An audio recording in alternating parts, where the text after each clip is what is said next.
ভালোবাসার Bangladesh, sponsored by Fiona. সবাইকে স্বাগত। ফিওনা প্রেজেন্টস ভালোবাসার বাংলাদেশ। আপনারা শুনছেন ঢাকা FM 90.4 এক স্টেশন এক নেশন। আমাদের সঙ্গে আমরা স্টুডিওতে পেয়ে গেছি আমাদের আজকের অতিথিকে, যার সঙ্গে আমাদেরকে পরিচয় করিয়ে দিবেন গুরু ইতেশাম।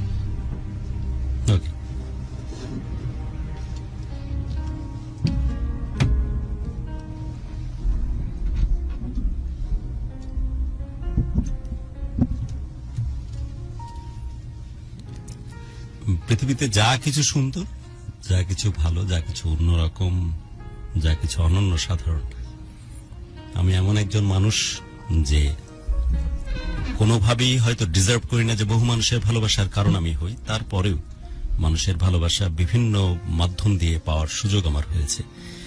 সেই কারণে হয়তো এরকম মনে হয় যে ভালো কিছু দেখলে, খুব চমৎকার কিছু দেখলে এবং সত্যিকার অর্থে যত্নে আছে এমন কিছু দেখলে সবার সাথে শেয়ার করতে মন চায়।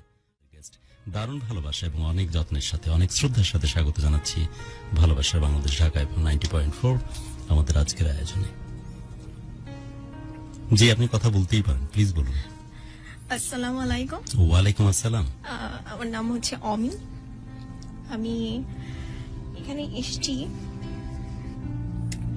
ঠিক আমার ভালোবাসার কথা না, আমার জীবনে একটা বড় প্রতারণার গল্প বলতে। এই মাসটা গত 3 বছর যাবত একটা আমার বিয়ের প্ল্যানিং ছিল। তো এই মাসটা আমার যে বিয়ের খাতাতে নীল রঙের যে পৃষ্ঠাগুলো হয় সেখানে সাইন করার কথা। তাই তো মনে করতেছি, আসলে তো তাই, তোর মনে করার কথা না, আমাদের মনে করার কথা, যা আমরা সই করেছিলাম নীল রঙের কিন্তু পৃষ্ঠা হয়। জি, আর সেই নীল রঙের পৃষ্ঠাগুলোতে আমি এই মাসেই সাইন করেছি একটা বাদী হিসাবে। শেষ থেকে শুরু না হয়, একদম শুরু থেকে শুরু হোক, যাতে করে আমাদের পুরো অনুষ্ঠানটা শোনার সেই থ্রিল এবং আগ্রহ সবার মধ্যে। যে আমার পাশে আমার স্বামী হিসাবে আমার নামটা হওয়ার কথা, সে এখন তার পাশে সে আসামি এবং আমি বাদী। শুরুতে একটু অতীতের কথাটি একটু বলি, যেহেতু এটার সাথে আমার গল্পটার অনেকটা কানেকশন আছে। সেটা হলো ছোট থেকেই মাইক্রোফোনটা একটু অ্যাডজাস্ট করে দিই। পরিপূর্ণ অমিকে কেউ দেখতে পাচ্ছে না, যেটা আমরা দেখেছি অফ ইয়ারে। এটা একটা তাদের জন্য দারুণ ভাবে না পাওয়া, বলি আর না বলি, মানি আর না মানি। ভিজুয়ালি মানুষ যারা সুন্দর তাদেরকে দেখতে যে পছন্দ করে, এই ব্যাপারে তো কোনো সন্দেহ না, রাইট? তো এই ব্যাপারে আসলে আপনার কিছুটা হলো কপাল পোড়া, অসম্ভব রকমের স্টাইলিশ, দারুণ দেখতে মেয়েটি অমি। বলা যায় না যে অনেক বেশি আগ্রহের কারণে এবং প্রচন্ড রকমের অনুরোধের কারণে সে হয়তো তার নিকাব খুলেও দিতে পারে। ইনফ্যাক্ট আপনাদের সাথে কথা বলার সময় অ্যাটলিস্ট তার কণ্ঠস্বর যেন কোনোভাবেই বাইপাস না করে যায়, আমি মাইক্রোফোনটা অ্যাডজাস্ট করে দিই। আমি আপনি চাইলে একটু সামনের দিকে এগিয়ে কথা বলতে পারেন, মাইক্রোফোন একদম কাছে। ওকে, আচ্ছা, থ্যাংক ইউ। তো শুরু থেকে আমি বলে দিই নিজের একটু ল্যাকিং এর কথা। সেটা হলো আমি ছোট থেকেই একটু অ্যাভারেজ স্টুডেন্ট। জি, কখনোই খুব ওয়েল রেজাল্ট আমার হয়নি। তো ওই ক্ষেত্রে সবসময় একটা প্যারেন্টস এর কাছে সবসময় একটা ডিস্টেন্স থাকতো, যে আমার প্রবলেমটা কোথায় তারা ফিগার আউট করতে পারতো না, এবং ওটাতেই আমাকে তাদের সন্তান হিসাবে সবসময় একটু, বুঝতেই পারছেন যে যেমনটা আমরা দেখেছি তারে জামিন পার মুভিটাতে, যে সন্তান হয়তো কোনো প্রবলেম যে তার মধ্যে আছে, যে তার কোনো জড়তা আছে বা কোনো বুঝতে পারছে না, এইটা ইস্যু না। ইস্যুটা হচ্ছে সন্তান হচ্ছে 8-10 জন পারো কেন পারে না। হ্যাঁ, এক্স্যাক্টলি সেটাই ছিল। তো আমি আপনার ক্ষেত্রে কি ওই প্রবলেম হতো? যেমন তারা জামিন পার যে ছেলেটি, বাচ্চা ছেলেটি, ও যে কোনো কিছু লিখলে যেমন বি কে ডি এর মতো লিখতো। আমার হাইপোথাইরয়েডিজম ছিল ছোট থেকেই।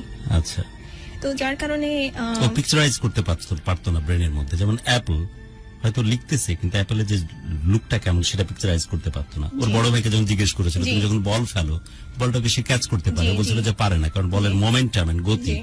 সে ক্যালকুলেট করতে পারতো না। এক্স্যাক্টলি। তো সবকিছুতেই দেখা যেত যে আমি সবসময় ক্রিয়েটিভ জিনিসে ঝোঁক ছিল বেশি, যেমন পেইন্টিং এগুলো, কিন্তু যেটা আমার পড়াশোনা সেখানে আমার মন থাকতো না। তো ওই ক্ষেত্রে তো বাবা মার সাথে একটা ডিস্টেন্স হয়, বাবা মার মধ্যে অনেক ভালোবাসা, কিন্তু আমার সাথে বাবা মার কমিউনিকেশন দেখা ওরকম হতো না। তো সবসময় একটা মানসিক ডিস্টেন্স আমার বাবা মার সাথে ছিল। এমন না যে তারা আমাকে ভালোবাসে না, তারা অবশ্যই আমার জন্য অনেক করেছে। আজকে আমি যতটুকু এসেছি তাদের জন্যই তো এসেছি, কিন্তু ওই প্রবলেমটা ছোট থেকেই যেটা ডিস্টেন্স হয়, এটা আমার এই সময়টার একটা প্রধান কারণ।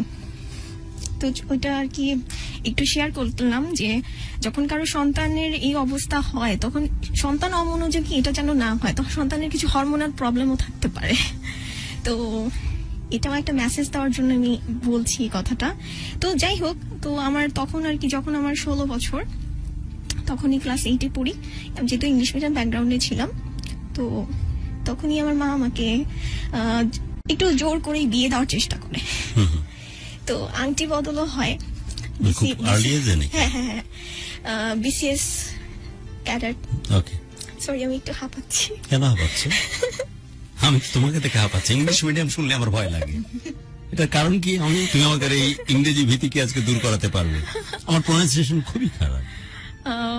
ঠিক হয়ে যাবে। আচ্ছা, তাহলে তুমি হাঁপানোটা ঠিক করতে করতে আমাকে কয়েকটা প্রোনাউন্সিয়েশন ঠিক করে দাও। যেমন সুইজারল্যান্ড কি বলা উচিত? Switzerland, right? রাইট। না, ঠিক করে দাও, ভুল হলে বলো। আমার ইংলিশ মিডিয়াম শুনলেই ভিতরের দিকে হাঁপানি শুরু হয়। যে ইংলিশ মিডিয়াম, তাহলে তো ওরা খুব চমৎকার ভাবে যত্ন করে ইংরেজি গুলো বলতে পারে। এটা কোনো কথা অ্যাকচুয়ালি, না। রাইট? হ্যাঁ, অ্যাকচুয়ালি এটা কোনো কথা না যে আচ্ছা, আমরা তাহলে কোনটা স্টার্টটা এমন করো, অ্যাকচুয়ালি এমন কোনো কথা না। তো আমার তো গ্লাভস নাই, এনিওয়ে ব্রেসলেট আছে। ওকে, অ্যাকচুয়ালি ওকে। আর এটা কোনো কথা না যে আপনি কোন অ্যাকসেন্টে কথা বলছেন, আপনার জান, pronunciation-টা। ইট ডিপেন্ডস যে প্রোনাউন্সিয়েশন পারফেক্ট হয়। যেমন আমি যখন যদি বলবো যে বেসিক্যালি ও আমার কাছে এটা বলতে চেয়েছিল, এটা একটা শব্দ। আবার যখন বলবো বেসিক্যালি সে আমাকে এই কথাটা বলতে চেয়েছিল, তখন ইট সাউন্ডস রিয়েলি গুড। তো আমাকে এই জিনিসগুলো একটু শিখে It দাও। sounds good, but actually আপনার যেটা করতে হবে সেটা হলো Actually, বাহ, আমি actually okay. you have to be confident what you're saying. We are not confident না, সবসময় দুর্বল, এই কোমর ভাঙা নিচু টাইপের মানুষ শোনা হয়। ইংলিশ মিডিয়াম শুনলেই ভয় পেয়ে যায়, আর ইংরেজি হলেই কেমন যেন একটা ফোবিয়া কাজ করে। আচ্ছা আচ্ছা, তো এরপরে যেটা হলো যে আমাকে জোর করে হাঁপানি কমেছে তোমার? একটু হয়তো বা একটু কমছে, ঠিক হয়ে যাবে ইনশাআল্লাহ। But with your permission, I love exactly your eyes and eyebrow, the way you decorate. সবকিছু ইংরেজি বলা তোমার কাছে উচিত না, কোথায় না কোনো গ্রামার ভুল না করে ফেলি। বাট এই আইব্রো সহ যে আইজ এবং the way you approach and deliver is really good. এবং আমি বারবারই বলছিলাম যে আমি ব্লেসড, বা আমরা তাকে দেখেছি, তাই একজন চমৎকার গেস্ট। আমরা তো চাইবই না যে এমন গ্ল্যামারে ভরপুর এমন একজন মানুষ আমাদের স্টুডিওতে আজকে আসছে। আরে আল্লাহ, দেখি আমাকে দেখা, ওটা ক্যামেরাতে দেখাবো না, আমাকে একটু দেখা রাখবে হবে। এটা তুমি দেখাতো? আমার তো কয়েকদিন লাগবে তোমার বর্ণনা। না না, প্রিয়াঙ্কাপুর থেকে কমিয়েছি। প্রিয়াঙ্কা কি সুন্দর, ওই, ও তো চোখে কম দেখে, না ও চোখ অনেক ছোট। এটা গুরুর ধারণা, আমি চোখে কম দেখি। You are so good. কয়টা টেক্সট আছে এরকম যে ক্যামেরাটা ঘুরাই দেন মোবাইলটা, এরকম এই টাইপের টেক্সট কয়টা আসছে? প্রিয়াঙ্কা তুমি অনেক সুন্দর, অনেক সুন্দর, এবং খুব ভালো হতো। আমি আসলে যে কোনো সুন্দর এবং ভালো জিনিসগুলো আমার দর্শকদের সাথে দেখাতে পছন্দ করি। কখন তুমি পারমিট করবে আর কখন মোবাইলটা ঘুরিয়ে দেবো? রেডি, 1 2 3 গো, ঘুরিয়ে দিলাম কিন্তু। হ্যাঁ, এখনো পারমিশন পাইনি, বাট প্রোগ্রাম শেষ হতে হতে হয়তো পারমিশন পেয়ে যাবো, ক্যামেরাটা ঘুরিয়ে দেবো। But she is really good, অনেক সুন্দর দেখতে এমন একজন মানুষ, এবং দারুণ স্টাইলিস্ট, এবং সে যেভাবে নিজেকে গ্রুমিং করেছে, বহুকাল এরকম চোখে চোখ রাখা হয়নি। প্রেমের দৃষ্টিতে বলতেছি না, সুন্দর একজন মানুষের প্রশংসা করতেছি। Thank you. दारुण। Okay, thanks producer Jewel. ए सूखा जमीन पर बहुत दिन बाद बारिश का एक बूंद पानी पड़ा, देखे ভালো লাগলো। আমি আচ্ছা, তো এই জিনিসটা খুব কোন রেলেভেন্ট জিনিসটা, না। তোমার সৌন্দর্যটা? না না না, তাহলে? এই আমার আংটি বদলটা। আংটি তো বদল। ওইটার সময় আমি তোমার বয়স কত তখন? তখন আমি ও লেভেলস করি। ও লেভেল, অর্থাৎ আমাদের ম্যাট্রিক, গরিব মানুষের, না গরিব তুমি মানে আমরা যারা ম্যাট্রিক করেছি ওই লেভেল, রাইট? ও লেভেল, ওকে। আর তখন তোমার আংটি বদলের এই সুযোগটা আসলো, হ্যাঁ সুযোগটা আসলো। আমি তখন আর কি- বিসিএস ক্যাডার একজন হ্যাঁ, অফিসারের জি। কাছে, আমার যেটা থেকে সবার সে- স্বপ্ন। সে Okay. বয়সে খুব বড় ছিল। হুম, হুম। তো ওই সময় আমি ওইটার জন্য প্রিপেয়ার ছিলাম না, কারণ কি আমার ফ্রেন্ড সার্কেল ছিল ডিফারেন্ট। আমি যেভাবে বড় হচ্ছি, আমার আশেপাশে বন্ধু বান্ধব যেরকম ছিল, তো ওই জিনিসটা আমি আসলে মেনে নিতে পারছিলাম যে, কারণ বিসিএস হতে পারে আমার ওইটাতে কোনো আমি কমেন্ট করতে চাই না, কিন্তু তারা অনেক ভালো স্টুডেন্টই হয়, কিন্তু আসছে কিন্তু একটা ডিফারেন্ট আপব্রিঙ্গিং থেকে, একটা মানে অন্যরকম জগৎ থেকে। তখন আমাদের একটা কমিউনিকেশন গ্যাপ হতে পারে, যে দুই ব্যাকগ্রাউন্ড থেকে এসছে। তো আমার লাইফস্টাইল একটা, ধরলেন আমি একটা গান শুনছি, তার ওইটা পছন্দ হবে না। তো ওই জিনিসটা আমি আগে বুঝে গিয়েছিলাম যে আমাদের ওই ম্যাচটা হচ্ছে। মাঝে মাঝে একটু বুঝাই দিও আমাদেরকে, আপব্রিঙ্গিং বলছো, আমি ধরতে পারি না। অর্থাৎ তুমি বলতে চাচ্ছ যে বেড়ে তুমি ওঠা। যেভাবে বেড়ে উঠতেছো, হ্যাঁ। এমনও তো হতে পারে যে একজন মফস্বলের ছেলে বিসিএস পরীক্ষা দিল এবং টিকে গেল, সেও বিসিএস, কিন্তু তুমি ভালোবাসতেছো হয়তো বিটিএস এর গান, রাইট? এখন সাউথ কোরিয়ার BTS band is so popular, জি। ওর গান ও হয়তো ভালোবাসে, জান আমার কোথায় তুমি ছিলে, শাকিব খান। হ্যাঁ, সো ওই জায়গাতে একটু মিসম্যাচ ওই জায়গাতে মিসম্যাচ ধরতে পারছি, রাইট? হ্যাঁ। আচ্ছা, এখন পর্যন্ত কমিউনিকেশন গ্যাপ হয়নি। আমিও কম না কিন্তু, প্রিয়াঙ্কা, তোমার প্রশংসা চাইলেই করতে পারিস। আমি তো সবসময় আপনার প্রশ্ন তোর চোখ তো বড় রে। না, আমার চোখ ছোট। কি জানো, আজকে আমি সাজুগুজু করেছি। ও আচ্ছা, সেই কারণে মানুষ চাইলে কি না করতে পারে, অনেক বড় দেখাচ্ছে। আচ্ছা, এইটাই তো বলতে চাচ্ছ? ওকে, আমি আছি বিটিএস এ, আমিও কম না। আমার বাচ্চার সাথে এখন বিভিন্ন ও যে কোনগুলো ইংলিশ গান পছন্দ করে ওগুলো আমি টুকটাক মুখস্থ করার চেষ্টা করি। ওকে, আমি তারপর ওই জায়গাতে একটু মিসম্যাচ হচ্ছে। তখন আর কি আমি কোনোভাবে বুঝাতে পারছিলাম না। এমন সময় আছে যে আমি বাসায় থেকে পালিয়েও গিয়েছিলাম। তো অনেক ধরনের মানসিক শারীরিক অত্যাচার হতো আমার উপরে বাড়ি থেকে। আমার বাবা আমার সাপোর্ট করতো যে মেয়ে যেহেতু পছন্দ করে না তাহলে এটা ঠিক। আর এটার জন্য আমার অনেক পড়াশোনাতেই খুব বাজে ইম্প্যাক্ট পড়ে, যেন আমি অ্যাকাউন্টিং অনেক ভালো ছিলাম তখন। তো ওই সময়টা আর কি আমার সবসময় মনে হতো যে আমি চার্টার্ড অ্যাকাউন্টেন্ট হব, যেহেতু শুধু অ্যাকাউন্টিং আমি ভালো ছিলাম। টিচাররাও খুব হ্যাপি ছিল আমাকে নিয়ে, কিন্তু ওই মানসিক যেহেতু আমার একটা হরমোনের। বাই দ্য ওয়ে, তুমি কি এনজয় করতেছো কথা বলাটা? এখনো তোমার টেনশন আশপাশ এগুলো আছে? একটু আছে, বাট এমনি স্বাভাবিক স্টেবল তো। হ্যাঁ। আমরা কিন্তু অনেক এনজয় করতেছি। আচ্ছা, থ্যাংক ইউ। তো যেটা তখন, সরি একটু গ্যাপ হয়ে যাচ্ছে কথায়। আমার কারণে মনে হয় মাঝে মাঝে ইন্টারাপ্ট করছি, তাই। ওকে, তুমি বলছিলে যে ওর সাথে যে তোমার কমিউনিকেশন গ্যাপ, সেইটা একটা প্রবলেম। ওইটা আসলে আমার গল্পে এত রিলেভেন্ট না, কারণ আমার গল্পটাই আরেকজনকে নিয়ে। কিন্তু আমি এই কথাটা এর জন্য বলছি যে এটা পরবর্তী সময়ে একটা ইম্পর্টেন্ট রোল প্লে করবে। ওকে, এই জন্য এই জিনিসগুলো বলা। খুবই আর্লি এজ, ও লেভেলে তোমার বিয়ের প্ল্যান তারা করে। হ্যাঁ, তখন থেকেই আমার একটা মানসিক চাপ পড়ে যায়, যেহেতু একটা হরমোনের একটা প্রবলেম বললাম। তো এই প্রবলেমগুলোতে যেটা হয় কি, মানুষ হঠাৎ করে খুব রেগে যায়, অথবা এমন ডিপ্রেশনে চলে যায়। কার জন্য? আমার জন্য। Please carry on. ওকে, এমন ডিপ্রেশনে চলে যায় যে তখন সে কনসেন্ট্রেট করতে পারে না।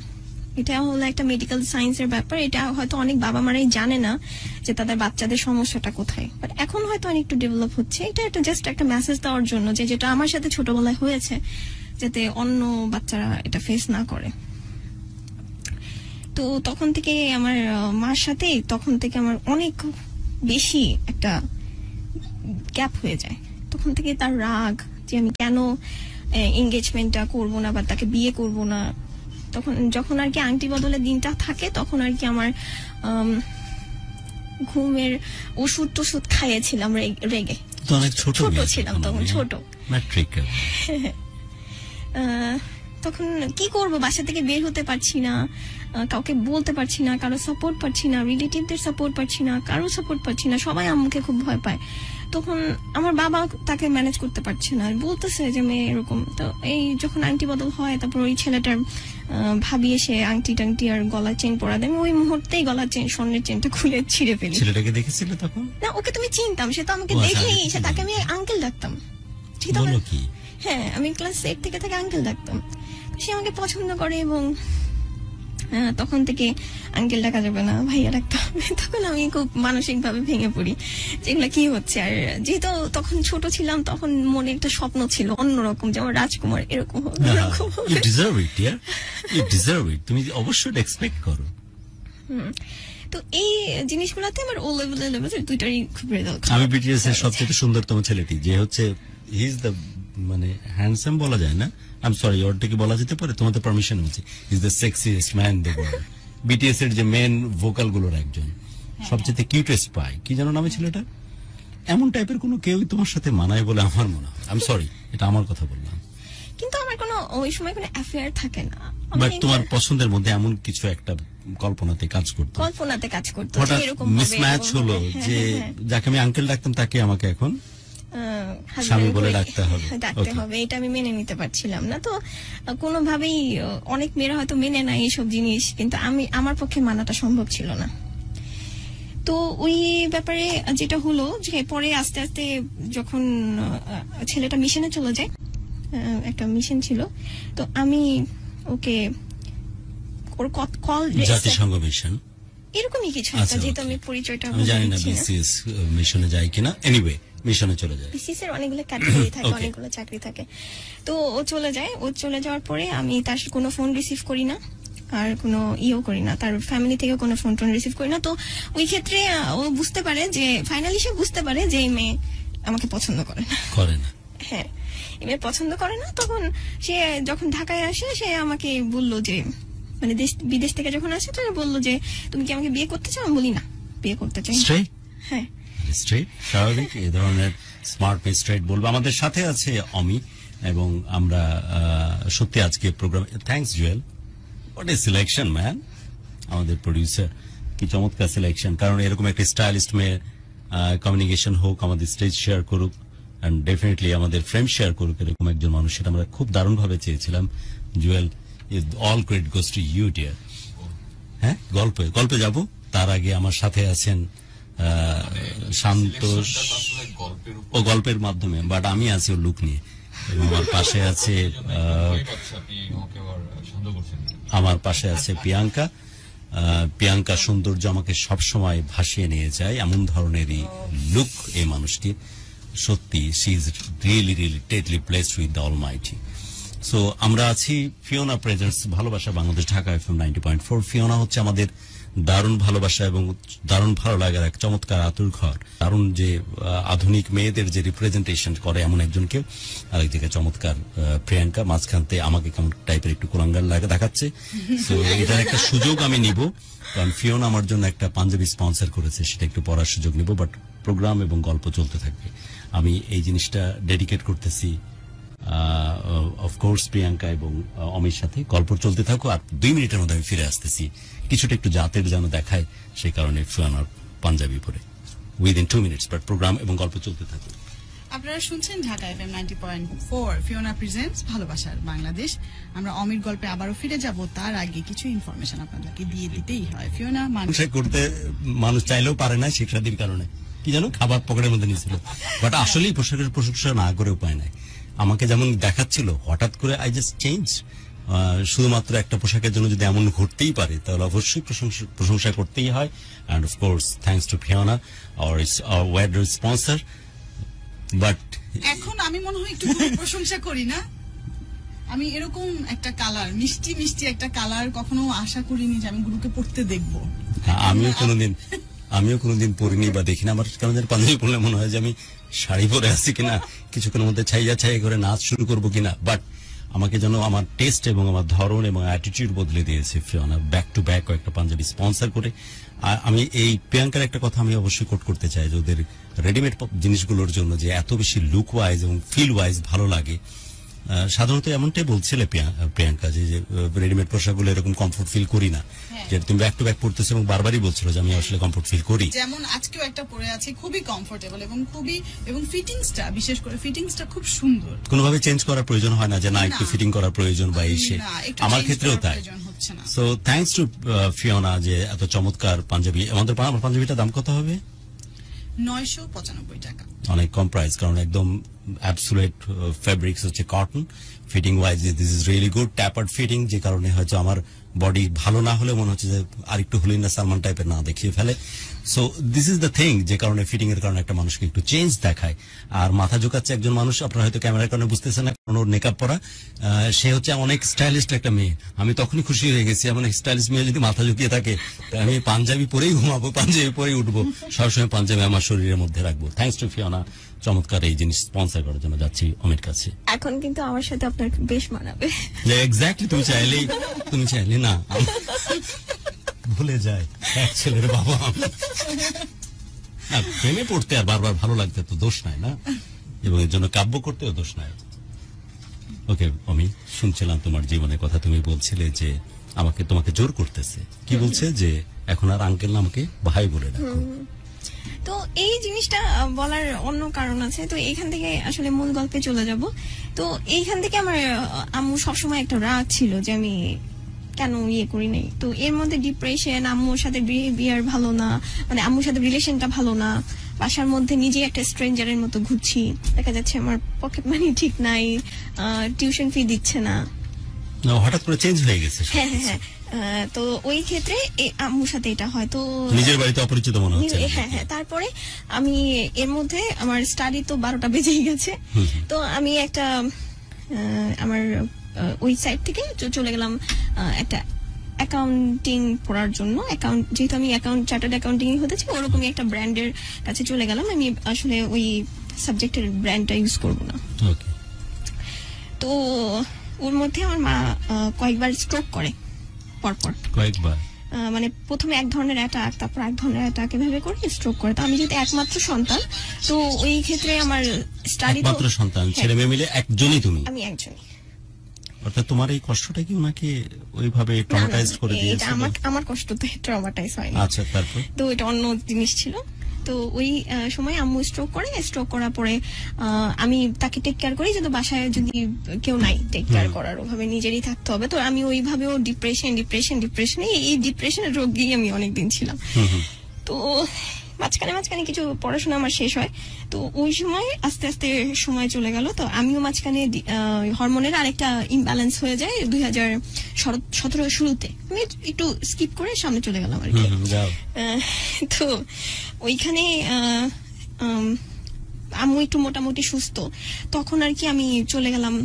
মানে আম্মু একটু সুস্থ হওয়ার পরে আমি চিন্তা করলাম যে আমি এখন স্টাডিটা কন্টিনিউ করব, যেহেতু অনেকটা এজ চলে গেছে, বয়স চলে গেছে, আর আমার অনেক গ্যাপও হয়ে গেছে। তো তখন আমি আমার অসুস্থতা থেকে বেরিয়ে 2017-তে জুলাই মাসে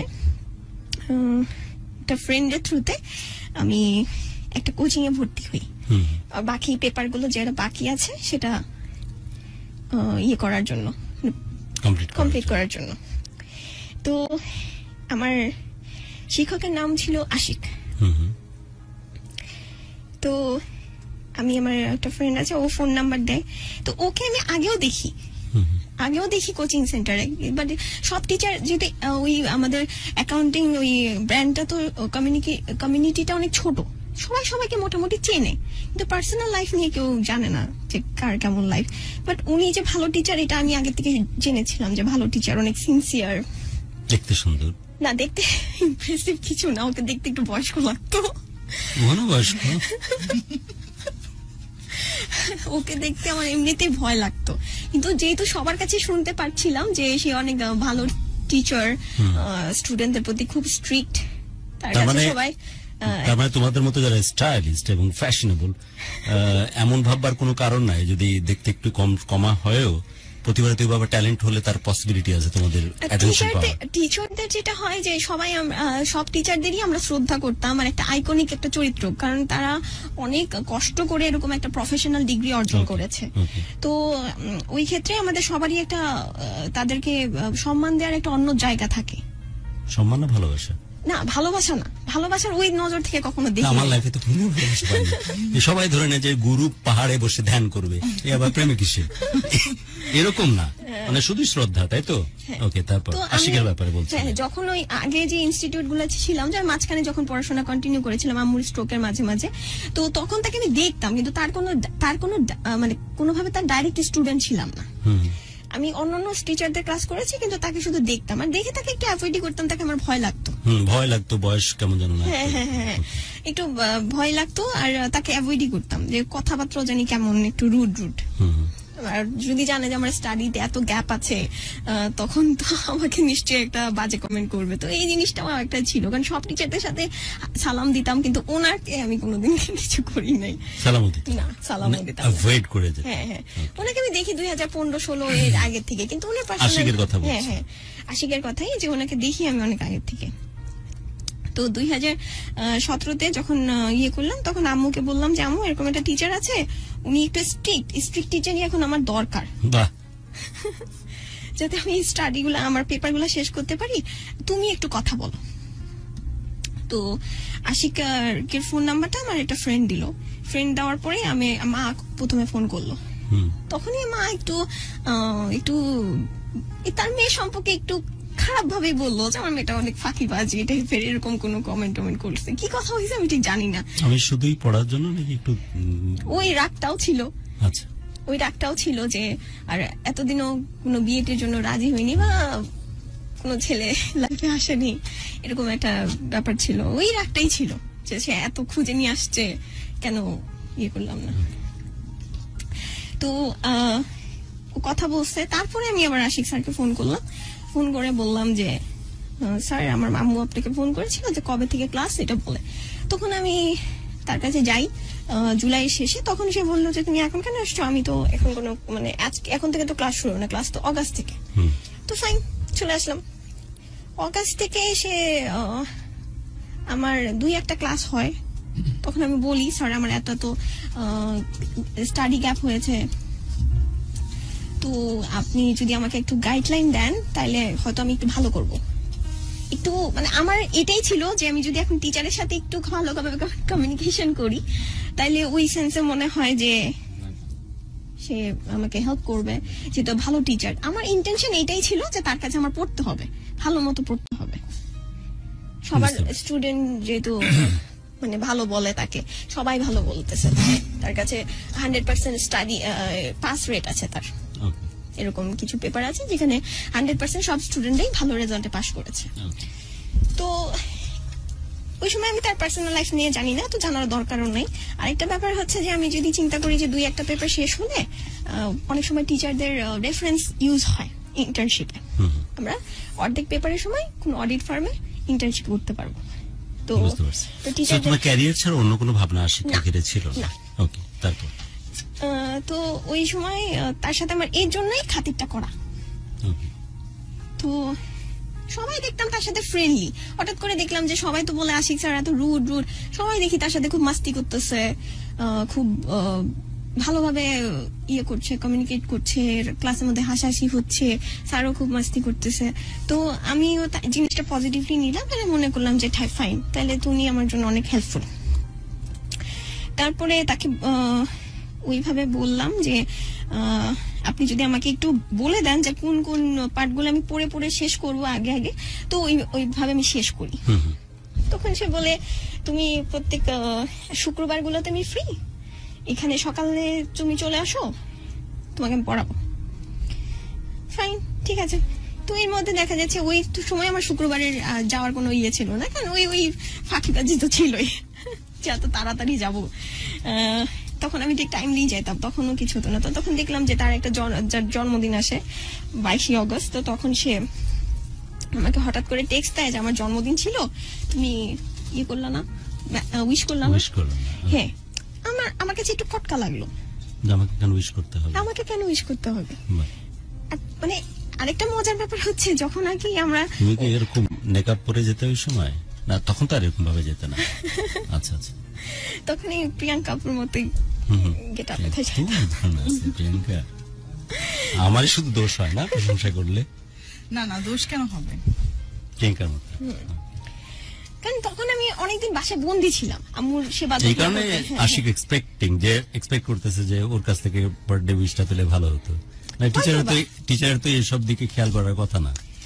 আমি ঠিক জানি না, আমার কখনো টিচার এরকম হয়নি, কারণ আমরা তো অনেক আগে থেকেই জয়েন করেছি, মানে অনেক আগে থেকেই আমার এত টিচার পেয়েছি, সবাইকে সম্মানের নজর দিয়ে দেখেছি, অনেকে মুরব্বী ছিল তাদেরকে বাবার নজরে দেখেছি, তারাও খুব ভালোবেসেছে। তো টিচার সাথে কোনোদিন এরকম ভাবনা ছিল না। প্রথম বললো এই কথা, তারপর তখন SMS আসে, তখন আমি বললাম আমি তো জানি না। তো ওই ক্ষেত্রে আমার একটা দোষ বলবো নাকি বোকামি বলবো, মানে ফ্রেন্ড লিস্টে তো অনেকেই থাকে, অনেক মিউচুয়াল দেখে দেখে হয়তো অনেকে অ্যাড করছি এভাবে টেভাবে, সে কিন্তু আমার ফেসবুকে ছিল, বাট আমার কোনোদিন নোটিসে হয়নি, আমি দেখার প্রয়োজন মনে করি নাই যে কে আছে, কারণ আমার 500 জন থাকলে কি 500 জনের প্রোফাইল আমি ঘাটবো, এটা তো হয় না, স্পেশাল মানে বন্ধুদের।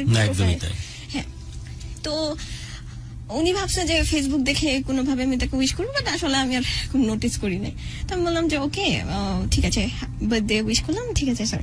তো এখন থেকে যতবার ক্লাস হতো, সে আমাকে 5:30টার সময়, আমাদের তাই সে একটা চাকরি করতো অডিট ফার্মে, তো ওখান থেকে সে চলে আসতো আর কি।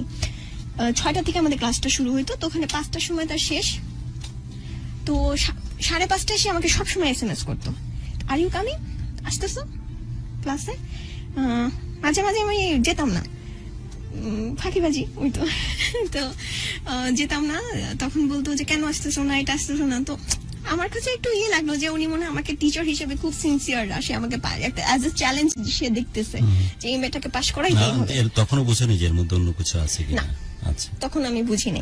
সরল টাইপ তুমি আছো একটু। আমি সবাইকে একটু বন্ধু ভাবেই দেখি, সবার সাথে একটু খুব ইজিলি মিশতে পারি। এটা যে আমার দারোয়ানের লেভেল হোক, সবজিওয়ালা হোক, মানে আমাদের আশেপাশে যাদের, আর অনেক টপ ক্লাসের মানে কোনো ব্যক্তি হোক, কোনো পার্সোনালিটি হোক, সবার সাথে আমি খুব যে যেরকম তার লেভেলেই আমি ওভাবে করে মিশতে পারি, যদি সে ভালো মানুষ হয়। তো তখন যেটা আসলো আমার কাছে, তখন একটু মনে হলো যে সে আমাকে মনে এভাবে চ্যালেঞ্জ হিসাবে দেখতেছে, তো আমার এখন সিনসিয়ারলি তার ক্লাস করতেই হবে। উইথ ইওর পারমিশন কিছু টেক্সট নিয়ে। আচ্ছা, প্রচুর টেক্সট আসছে। আপু আপনি এত সুন্দর কেন, কারে যে বলতেছে নাকি আমাকে আপুর মধ্যে ফেলে দিচ্ছে? আমার পাঞ্জাবি পরলে মনে শাড়ি পরে আছে। এনিওয়ে, হতে পারে যে অফকোর্স প্রিয়াঙ্কা, এবং সেই সাথে অমিও হতে পারে, কারণ হয় এরকম যে যে মানুষটাকে দেখতে পাচ্ছি না, না জানি তার চোখ, তার কণ্ঠস্বর এমন সুন্দর, তার অ্যাটিটিউড অনেক সুন্দর, সে দেখতে না জানি কেমন, সে অর্থে হয়তো প্রিয়াঙ্কাও হতে পারে। প্রিয়াঙ্কা তো দেখতেই পাচ্ছে, সে অর্থে হয়তো অমিও হতে পারে। কেমন আছেন সেই কমিউনিকেশন গুরু আপনি কই? এই যে এখানে বসা নওয়াজ শরীফ লিখেছেন যে আমি দেখতে পাচ্ছি, অফকোর্স আমরাও দেখতে পাচ্ছি নওয়াজ আপনি আছেন। আপু কেমন আছেন? এটা অবশ্যই প্রিয়াঙ্কাকে ঘিরে, কারণ স্বাভাবিকভাবেই এটাতে আমার কোন রকমের আমাদের কোয়েশ্চেন বা চিন্তা করার কোনো কারণ নাই, সুন্দরের প্রতি দৃষ্টি নিবন্ধিত হবে ফর শিওর, যে কারণে প্রিয়াঙ্কা অনেক কোয়েশ্চেনের অটোমেটিক সামনে চলে আসে। আপু হাসলেন কেন? আপনি হাসলেন কেন, এই কথাটা কে বলতেছেন? মুন্না কারে? গুরু একজন তো লিখেছে এমডি রাফি, ফিওনা আপু অনেক সুন্দর। তোমার নামই আমার নাম ফিওনা আপু। ফিওনার অ্যাম্বাসেডর হিসেবে অবশ্যই হি deserve something more, right? So definitely. এবং আমিও টেক্সট গুলো পরবর্তীতে পড়ি, প্রডিউসার জুয়েলকে বলছি, অনেকেই কিন্তু অটোমেটিক ভাবেই ওর নামটা চলে আসে, কারণ এখানেও দোষের কিছু নাই, কারণ শি ব্লেসড উইথ দ্য তার কিউটি পাইন লুক এবং তার এই সৌন্দর্য, যে কারণে অটোমেটিক ভাবে অনেকেই কোয়েশ্চেন গুলো ডেফিনেটলি এভাবে চলে আসে। অতিথির কণ্ঠটা অনেক সুন্দর, সে যেমন সুন্দর কণ্ঠস্বর এবং তেমন সুন্দর দেখতে, আর তেমন চমৎকার ফ্যাশনেবল একজন মেয়ে। আমার আফসোসটা এটাই, কখন মেকআপ খুলবে তুমি? শোয়ের পর। শোয়ের আগে খুলেছিল, শোয়ের পরে খুলবে। বাট আমি হয় কি, আমি বড় বুভুক্ষ এই মানুষগুলো ভালোবাসার জন্য, যারা আমার সাথে কানেক্টেড থাকে কমেন্টসে বা ফেসবুক লাইভে যারা আছে, ওরা দেখতে চায় বিধায় আমাদের দেখানোর এই প্রয়োজন মনে হচ্ছে। গুরু আমার আম্মু আপনার শো দেখছে। নাওশিন রহমান লিখেছেন অনেক ভালোবাসা, অনেক শ্রদ্ধা আপনার জন্য, এবং অনেক অনেক শুভকামনা। আপনি অনেক ভালো থাকুন, জীবনটাকে অনেক বড় করে বাঁচুন। আপনি এটাই আমাদের জন্য দারুণ একটা পাওয়া কিন্তু প্রিয়াঙ্কা, এবং অফকোর্স প্রডিউসার জুয়েল, যে আমাদের শো সবাই একসাথে বসে দেখতে পারেন, সেটা বাবা মা এবং তার সন্তানরা সহ। এবং প্রিয়াঙ্কা আপু ইউর ভেরি সুইট লিখেছেন শিকদার বেলাল ডন। আসলে তাই, Thank you, এটা বলার thank অপেক্ষা you. রাখে না। সেই দেখতে আসলে অন্যরকম, অসম্ভব রকমের অনন্য সাধারণ দেখতে। কারণ আমি অনেক মানুষকে দেখেছি, এক পর্যায়ে প্রিয়াঙ্কাকে যখন ফার্স্ট টাইম দেখেছিলাম আই জাস্ট মানে মিক্সড আপ উইথ কি মেয়েটার নাম, সাবিলা নূর। পরবর্তী দেখলাম যে সাবিলা নূরের চাইতে অনেক সুন্দর এই মেয়েটি সামনাসামনি। ও বাবা। তো এই কথাগুলো যেগুলো বলতেছো আসলে সুন্দর, সামনাসামনি দেখতে সে আরো অনেক বেশি সুন্দর। নওয়াজ লিখতেছেন লাইভ চলছে না। হ্যাভ কোর্স লাইভ চলছে। আমাদের কোনোভাবে স্ট্রিমিং এর প্রবলেম হচ্ছে কিনা জানি না, কি ধরনের যান্ত্রিক প্রবলেম হচ্ছে, স্ট্রিমিং এর সমস্যা হচ্ছে। অনেকে এই ধরনের কমেন্টস করতেছে, যে কারণে আমাদের যে এক্সপেক্টেড ভিউয়ারশিপ সেখানটা আমরা হিট করতে পারছি না। প্রডিউসার একটু যদি টেকনিক্যাল টিমকে এইভাবে নোটিফাই করা যায়। কি কমেন্টস করেছে যে জুয়েল অলরেডি জানিয়েছে আমাদের প্রডিউসার এবং টেকনিক্যাল টিমকে আটকে সে অনেক বেশি কেয়ারিং বা বিভিন্ন ভাবে তোমার খোঁজ নেওয়ার চেষ্টা করছে, যে এটা তুমি বুঝতে পারছো না, কিন্তু বুঝেও না বোঝার। না, আমি আসলে দেখছি যে যেহেতু ভালো টিচার, তো ভালো টিচার অনেক সময় দেখা যায় যে আচ্ছা, একটা তোমার লেখাপড়ায় যেন ডেভেলপমেন্ট হয় সেই হ্যাঁ, কারণে হ্যাঁ, চেষ্টা একটা এইভাবে as a চিন্তা challenge, করেছে। হ্যাঁ, হ্যাঁ, আচ্ছা, কারণ এটা টিচারদের জন্য অনেক অ্যাচিভমেন্ট হয়, যে একজনকে যদি আমি উঠাই দিতে পারি তাহলে আমার একটা আরো নাম হবে। এর পেছনে যে অন্য কোনো গল্প আছে এরকম কিছু ভাবোই না। এরকম আমার ভাবার কোনো বাই দ্য ওয়ে, ইয়ে আমরা হয়নি। কিন্তু সময়ের শেষের দিকে যাচ্ছি। আচ্ছা আচ্ছা। Okay.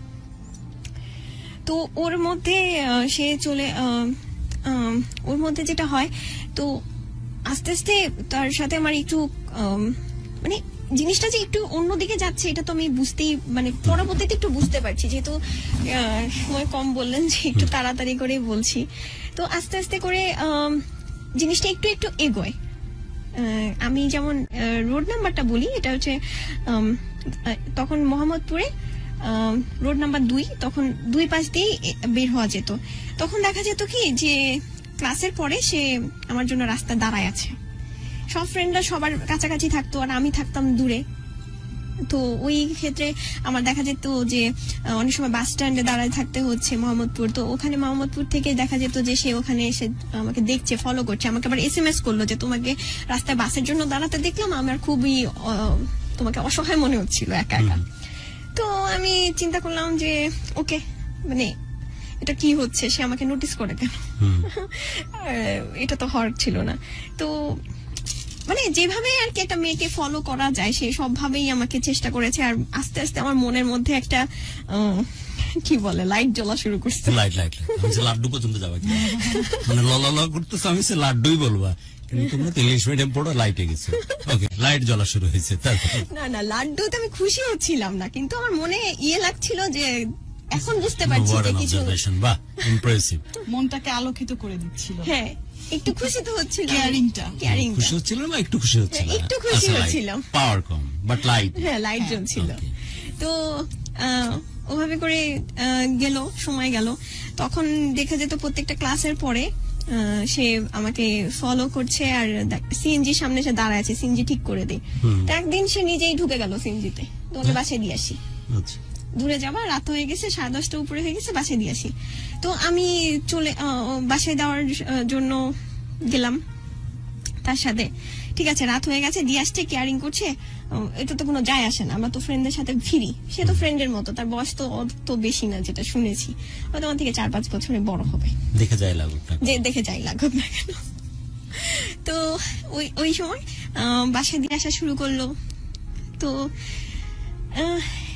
তখন আস্তে আস্তে কিন্তু আই লাভ ইউ এগুলো কিছু হয়নি। তখন কিছুই হয়নি, ওইসব পর্যায়ে সে যায় নাই। তখন আস্তে আস্তে আমার বাসার ওখানেও আসে, এটা এখন তার রেগুলার হয়ে থাকলো যে আমাকে বাসায় এসে দিয়ে আসে। তার কোন একটা স্টুডেন্ট ছিল ওখানে মোহাম্মদপুরে, সে ওখানে পড়াতে যেত না, বলতো যে তোমাকে দিয়ে আসবো। তো আমি এটা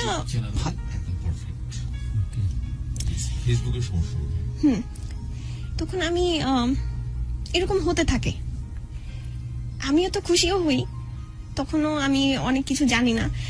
তখন দেখতে থাকলাম কি সাডেনলি, মাইক্রোফোনটা একটু অ্যাডজাস্ট করে নিতে পারো তোমার মতো।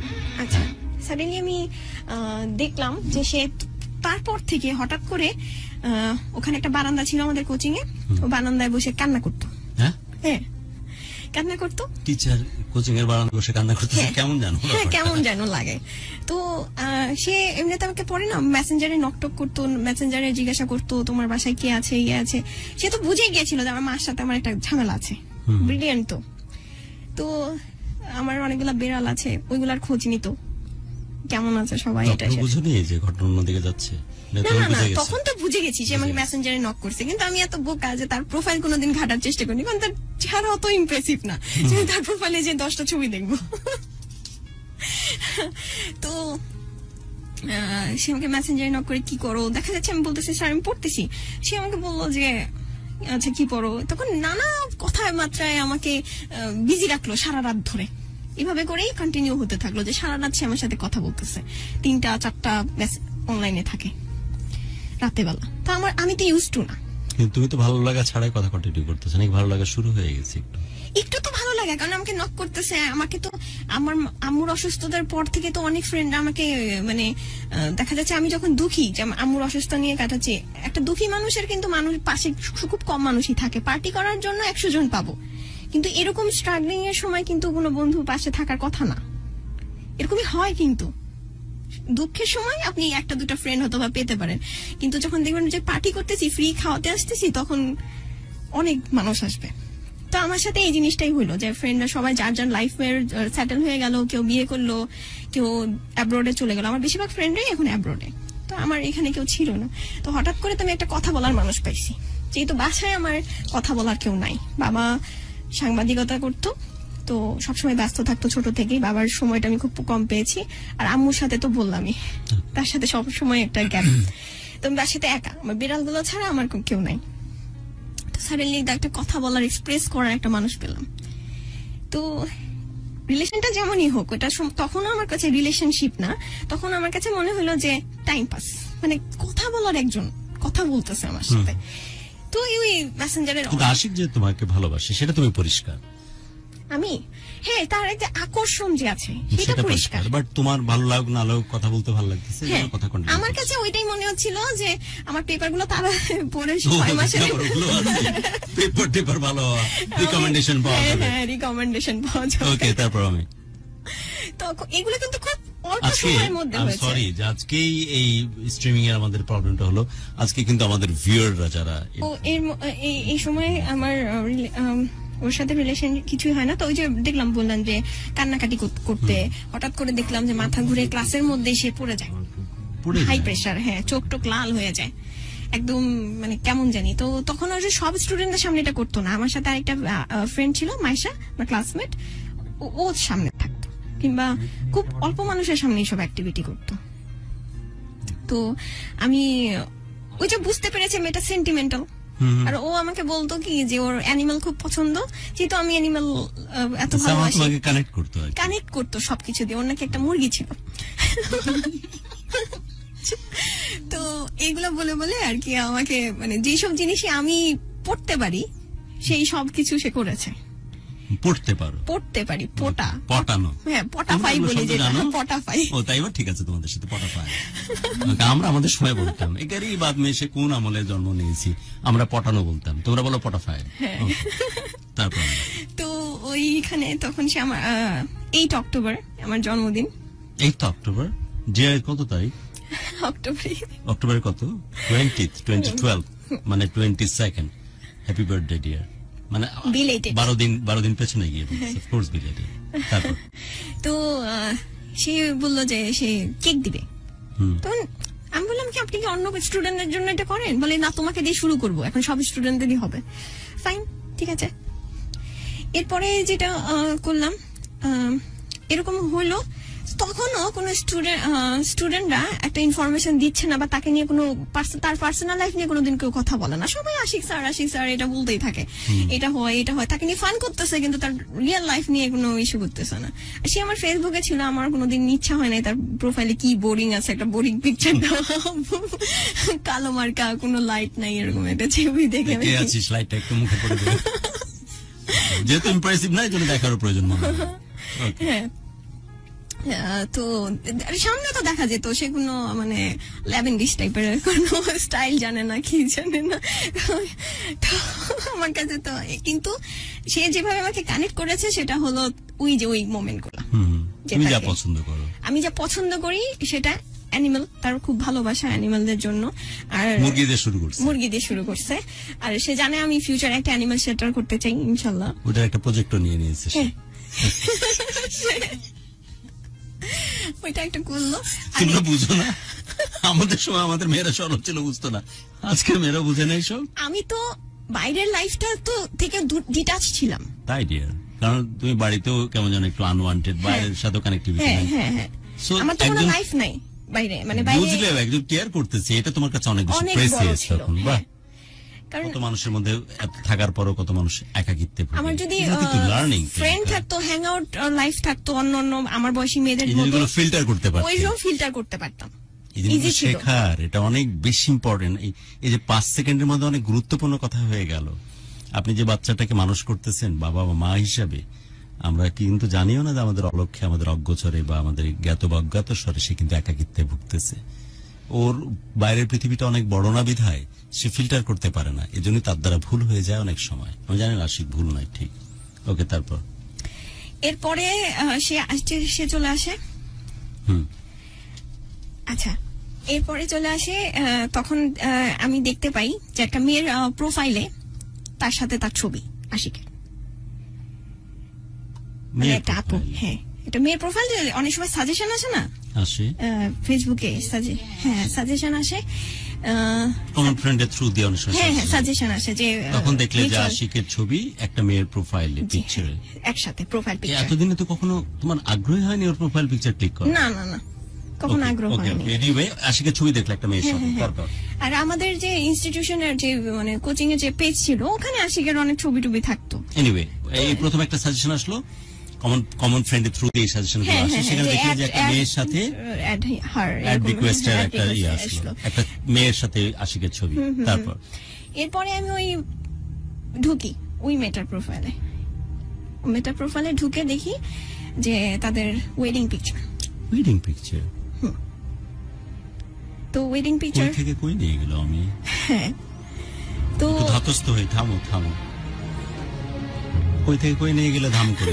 তোমরা মেয়েরা এই জেনারেশন, এটা একটা প্রবলেম, আস্তে আস্তে ধাম করে কই নিয়ে চলে যাও। আচ্ছা, এমন একজনের সাথে কমিউনিকেশন হচ্ছে, he is damn caring about you, এবং তুমিও তার সাথে কমিউনিকেট করতেছো। তাকে ভালো লাগার কারণে না হলেও তোমার একাকিত্বের একটা দারুণ সঙ্গ হিসাবে ঘুণাক্ষরেও তো টের পাওনি। এতগুলো মানুষ পড়ে কোচিং সেন্টারে, কেউ কখনো গল্প করেনি। না, তখন আসলে গল্প করার সিচুয়েশন আসতো না, তাকে নিয়ে ফান করতো, কেউ কখনো এই ধরনের আলোচনা করেনি। তার ওয়াইফ নিয়ে ওরকম হঠাৎ দেখলে একটা সাজেশন পিকচার্স, এবং ফাইনালি জানলে যে ওই মেয়ের পিকচারে ওয়েডিং পিকচার্স, ওই মেয়েটার সাথে আশিকের বৈবাহিক সময়কার ছবি, তাই তো? তারপর তখন আমি অনেক পিকচার দেখি, তাদের অনেক জায়গায় ট্যুরের ছবি দেখি। তখন আমি আশিকের প্রোফাইলে যাই, দেখি যে ওখানে স্ট্যাটাস হচ্ছে ম্যারিড। তো মানে কি মানে কোন দুনিয়াতে ছিলাম আল্লাহ জানে। তো ওইখান থেকে তখন, আর এখানেও কিন্তু একটা আছে যে তাকে আমি ডাইরেক্ট ব্লেমও করতে পারছি না যে আমি তো হাইড করেনি, ফেসবুকে তো ডিক্লেয়ার করে দিয়েছে আমি ম্যারিড। হ্যাঁ, আর সেখানে কিন্তু সে এটাও বলতে পারবে না যে মানে আমি তাকে কোশ্চেনও করতে পারতেছি না। ও ধরে নিয়েছে তুমি দেখে শুনে বুঝেই মনে আগাচ্ছ। হ্যাঁ, বুঝেই করছি। এরপরে দেখা যেত আমার ফ্রেন্ড আছে আমিনুল, এরা তখন আস্তে আস্তে বলতো যে কি ব্যাপার, আশিক স্যার সারা রাত অনলাইনে থাকে, তো ওনার কি বিবাহ জীবন ভালো না? হ্যাঁ, তখন মানে আস্তে আস্তে এগুলো আমাকে পেইন দিতে থাকে যে হঠাৎ করে এটা তুমি 2 মাস আগে বলতা, এই কথাটা, এই কমেন্টটা করতা, এখন কেন করতেছো? আমি তো কাউকে কিছু বলতেও পারতেছি না। তো সবাই কিন্তু এমনিতে নোটিস করতো যে আমার উপরে একটা কেয়ারিং, সবাই এই জিনিসটা নোটিস করতেছে, কিন্তু কেউ কারো মনে এটা আসে নাই যে এরকম হতে পারে, কারণ he is friendly with everyone. তো মনে করছে এরকমই একটা ইস্যু হবে। তখন ওর সাথে কথা বলি, তো সে আবার একদিন আমার আসে, কিন্তু আমি ইন্টারেস্টেড থাকি না যে আমাকে বাসায় পৌঁছায় দেয়। কিন্তু সে দেখা যাচ্ছে আমি একদিক দিয়ে বের হচ্ছি, সে ওই রাস্তাতেই দেখি যে রাস্তা বের হয়ে সে দাঁড়ায় আছে। তো এরকম অনেকবার চলতে থাকে যে সে আমাকে ফলো করবে, আমি ফোনটা বন্ধ করে রেখে দিই যাতে সে আমাকে ফলো না করতে পারে আমি কোন রাস্তা দিয়ে বের হচ্ছি। তো এরকম করে তাকে অ্যাভয়েড করতে থাকি। এখন টাকা দিয়ে দিছি, কোচিং এ না গেলে আমার মা আমাকে তো ধুলাই দিবে, এটার একটা ভয় ছিল।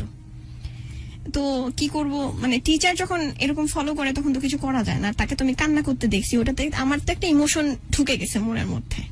তাকে যে অ্যাভয়েড করবো নিজেরই খারাপ লাগতেছিল, যে সবাই তো তাকে ভালো বলে, তার মতো নাকি মানুষই হয় না, এরকম একটা ব্যাপার ছিল। সবাই বলতো আশিক স্যার মতো মানুষই হয় না, সে অনেক কষ্ট করে তার বাবা মাকে দেখে, এরকম কথা বলতো।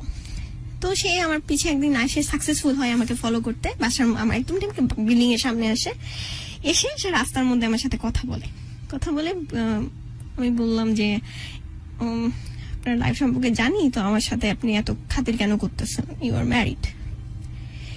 তখন সে বলতেছে তার ওয়াইফ ভালো না, তার ওয়াইফের সাথে তার কোন রকম কেয়ারিং না, ভালো না, তার খুব বেয়াদব একটা মেয়ে। তো তাদের কোনো ফিজিক্যাল রিলেশনশিপও নাই। কাউন্সিলিং ডক্টর হিসেবে নিয়ে যাবে। এখন সে বললো যে তার এখন দিনমোহর দেওয়ারটা টাকা নাই, তাই ছাড়তে পারছে না। ছাড়তে পারছে, হ্যাঁ ছেড়ে দিত। তারপর এখন আমি বললাম যে ফাইন, যদি এরকম হয়, যখন হবে তখন দেখা যাবে, আর আমি তো এখন ভেঙে যাচ্ছি না, ঠিক আছে। যদি এরকম আপনার হয় যে আমাকে বিয়ে করতেই চাচ্ছেন, এত ইন্টারেস্টেড, এত ভালো, তাইলে ঠিক আছে, আমি ওয়েট করব, কিন্তু এটা আগে হোক, হলে দেখা যাবে। তো ফার্স্ট কনভারসেশন আমি এই কথা বললে তুমি, রাইট?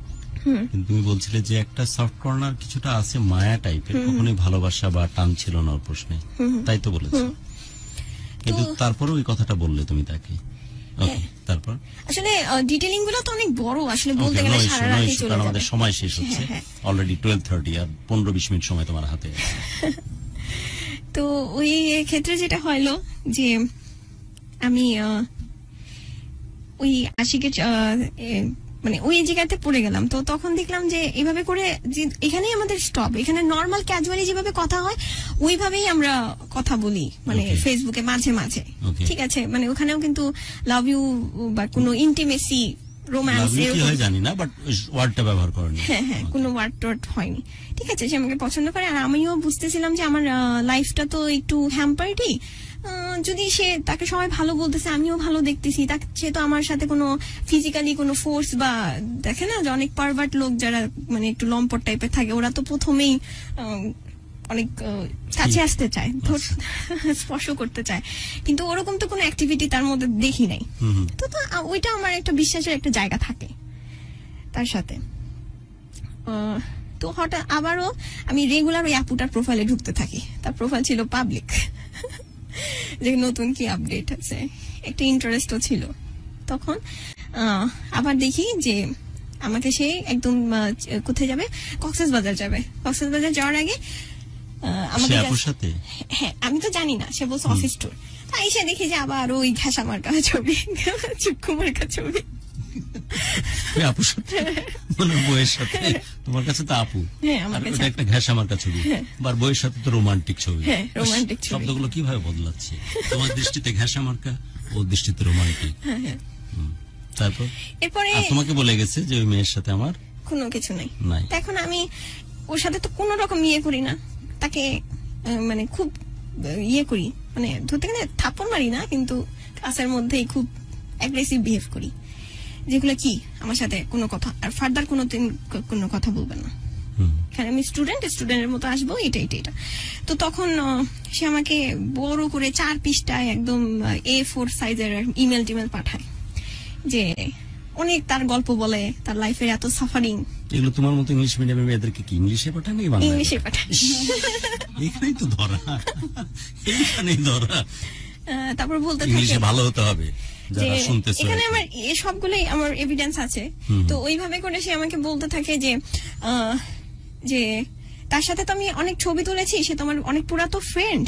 তো এই যখন আমার গ্রুপমেটরা বলে যে ছবি তুলো, তখন এটা আমার কাছে খুব ক্যাজুয়াল মনে হয়, আমি বুঝতে পারি নাই যে ছবিগুলো এত এফেক্ট করবে তোমার উপরে। আমার ফ্রেন্ডের সাথে আমি যেভাবে এতদিন তুলে আসছি, কোনো প্রবলেম হয় নাই, এইভাবে করে বলছে। আমি কিন্তু সময় শেষের দিকে যাচ্ছি। এখন হচ্ছে কারণ আমার অনেক কিছু বাকি আছে। বাকি আরেকদিন আসবো সেকেন্ড পার্ট। হ্যাঁ, হতে পারে, সেটা সম্ভব। বাট আজ শেষ করি, আর একটা পার্ট অবশ্যই করবো আমরা। ওকে, তো ওইখান থেকে পরে ওখান থেকে আমি তার সাথে আস্তে আস্তে ডিস্টেন্স করে ফেলি। আমার পেপারটাও শেষ হয়ে যায়, পরীক্ষা যদিও দেই নাই, কিন্তু পেপারটা শেষ হয়ে যায়। আমি আর তার সাথে তেমন কমিউনিকেট করি না। কমিউনিকেট না করে ক্যাজুয়ালি যে 2 মাস পর পর 1 মাস পর পর এভাবে একটু ফেসবুকে হয়, কিন্তু তাকে অ্যাভয়েডও করি না আর তার সাথে কমিউনিকেটও করি না। আর ঘুরতে যাওয়া এগুলো তো প্রশ্নই আসে না। আর মাঝে মাঝে ফ্রেন্ডসদের সাথে আবার কোচিং এ যাইতাম একসাথে, তখন এভাবে করি না, আসলে চলে যায় তখন। এই জিনিসগুলো আর আসে না। তো 2000 এভাবে করে চলতে থাকে ভাইয়া। তো কোনো ইস্যু নাই। তো তখন 2019 চলে আসে। তো এভাবে করতে যেতে যেতে 2018 সে ওই আমাকে যেদিন তার লাইফ স্টোরি বলছিল সেটাকে সে বানাইছে হলো আপনার আমাদের অ্যানিভার্সারি। তুই সে আমস্টারডাম যাবে, আমস্টারডাম যাওয়ার আগে সে আমাকে বললো যে খুব রিকোয়েস্ট করলো যে যাওয়ার আগে মিট করতে চাই এই দিনটাতে। মিট করার পরে আমি রাজি হই, ঠিক আছে খাওয়াবে আমাকে। এটা হয়তো একটা ভুল ছিল। তো সে আসলো, আমার মা তো তার আগেও হসপিটালাইজ ছিল। সে আম্মুর সাথে দেখা করলো, কেমন আছেন আন্টি, এটা সেটা। তো আমার ড্রয়িং রুমে বসে সে আমাকে গোলাপ ফুল দেয়। গোলাপ ফুল দিয়ে আমাকে মানে মোটামুটি আমি মনে করি যে না ঠিক আছে। তখন বললো যে তার ওয়াইফ তার বাসায় থাকে না, মানে অলরেডি তার ওয়াইফ তাকে ছাড়তে চাচ্ছে, কিন্তু বলতেছে তুমি আমার টাকা দাও, টাকা না দিলে আমি যাবো না। মানে তার সে আমাকে যেটা বুঝাচ্ছিল তার ওয়াইফের তার ডিমান্ড হচ্ছে তার টাকা দরকার, দেনমোহরের টাকা, আরো টাকা দরকার, তাকে বিয়ে করছে টাকার জন্য, এরকম একটা ব্যাপার। তখন আমি আমস্টারডাম চলে যাই। তারপর আবারও দেখি যে আবারও সে কক্সবাজার ফুল ফ্যামিলি সহ। কারণ আমার একটু সন্দেহ হয় কি যে আমি একটা ফ্রেন্ডের কাছে জিজ্ঞাসা করি যে সে বলে আমস্টারডাম বাট যাই না আমস্টারডাম গিয়েছে, কোম্পানি তাকে পাঠিয়েছে। এরপরে ফিরে ডিসেম্বর মাসে ফিরে আবার কক্সবাজারে উইথ ফ্যামিলি। তো এখানেও আমার খুব মানে তাকে আমি ওই দিনই সে যখন ব্যাক করে সেদিনই আমি ডাকি। ডাকার পরে আমি তাকে চড় মারি ইচ্ছা মতো, ইচ্ছা মতো চড় মারি। যে আমার সাথে তো কমিউনিকেশন ছিলই না, হঠাৎ করে আমার কাছে এসে আমার বাসায় এসে এটা কি করলা, এটা তো কোনো করার মানে প্রয়োজন ছিল না। আবার আমার মনে একটা হোপ জাগায় তুমি এটা করে দিলা। আপনি থেকে তুমি তো আসছো তাহলে? না, আপনি তো বলতাম না, তুমি তো মানে আজকে নিয়ে আসছে। যখন প্রথম তাকে ওয়াইফের পিকচার দেখে তখন তুই এগুলোই বলতাম, আমি বলে ফেলছিলাম। যখন রেগে যাই তখন এগুলাই চলে আসা স্বাভাবিক। সম্পর্কের মধ্যে তো অনেক ক্লোজনেস আসে, রাইট? প্রত্যেকটা ডিটেইলিং তো আর বলতে পারছি না। না, আমি শুনতে চাই না। এই গরিব আদমি যারা যে প্রোগ্রামে থাকে এরা আবার শুনতে চায়। মানে প্রোগ্রামের মধ্যে তো ওই ক্লোজনেস, সম্পর্কের যে গভীরতা, সেটা তো রিফ্লেকশন শুরু হয়ে যায়।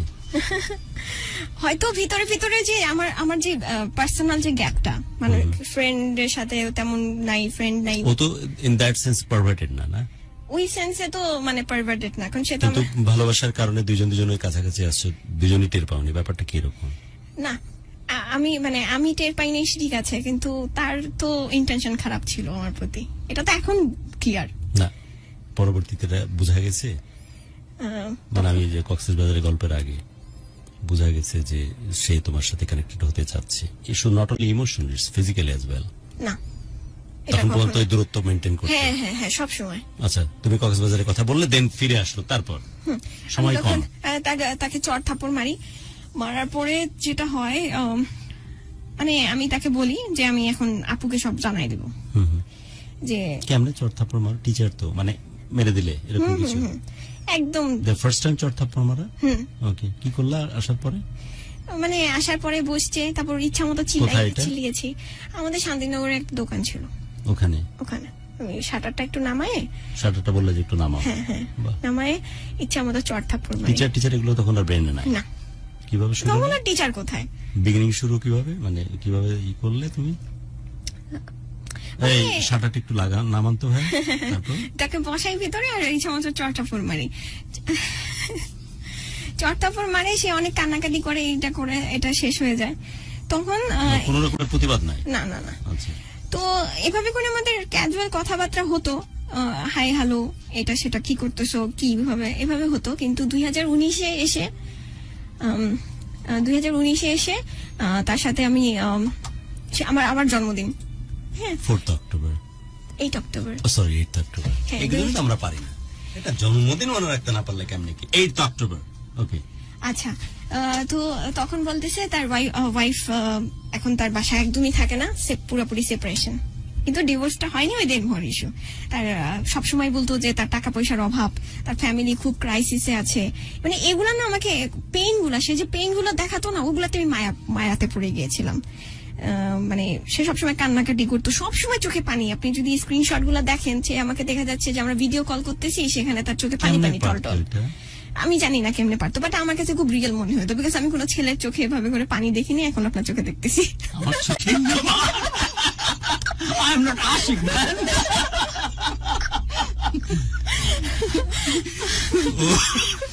You're so good.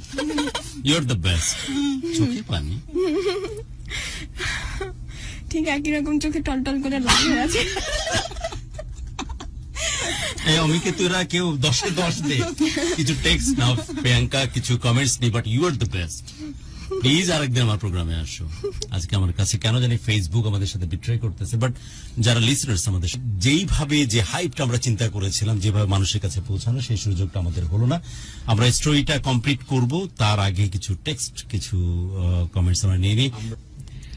আপনারা শুনছেন ফিওনা প্রেজেন্স ভালোবাসার বাংলাদেশ। আপনাদের সরাসরি একদম স্টোরিতে চলে যেতে চাই।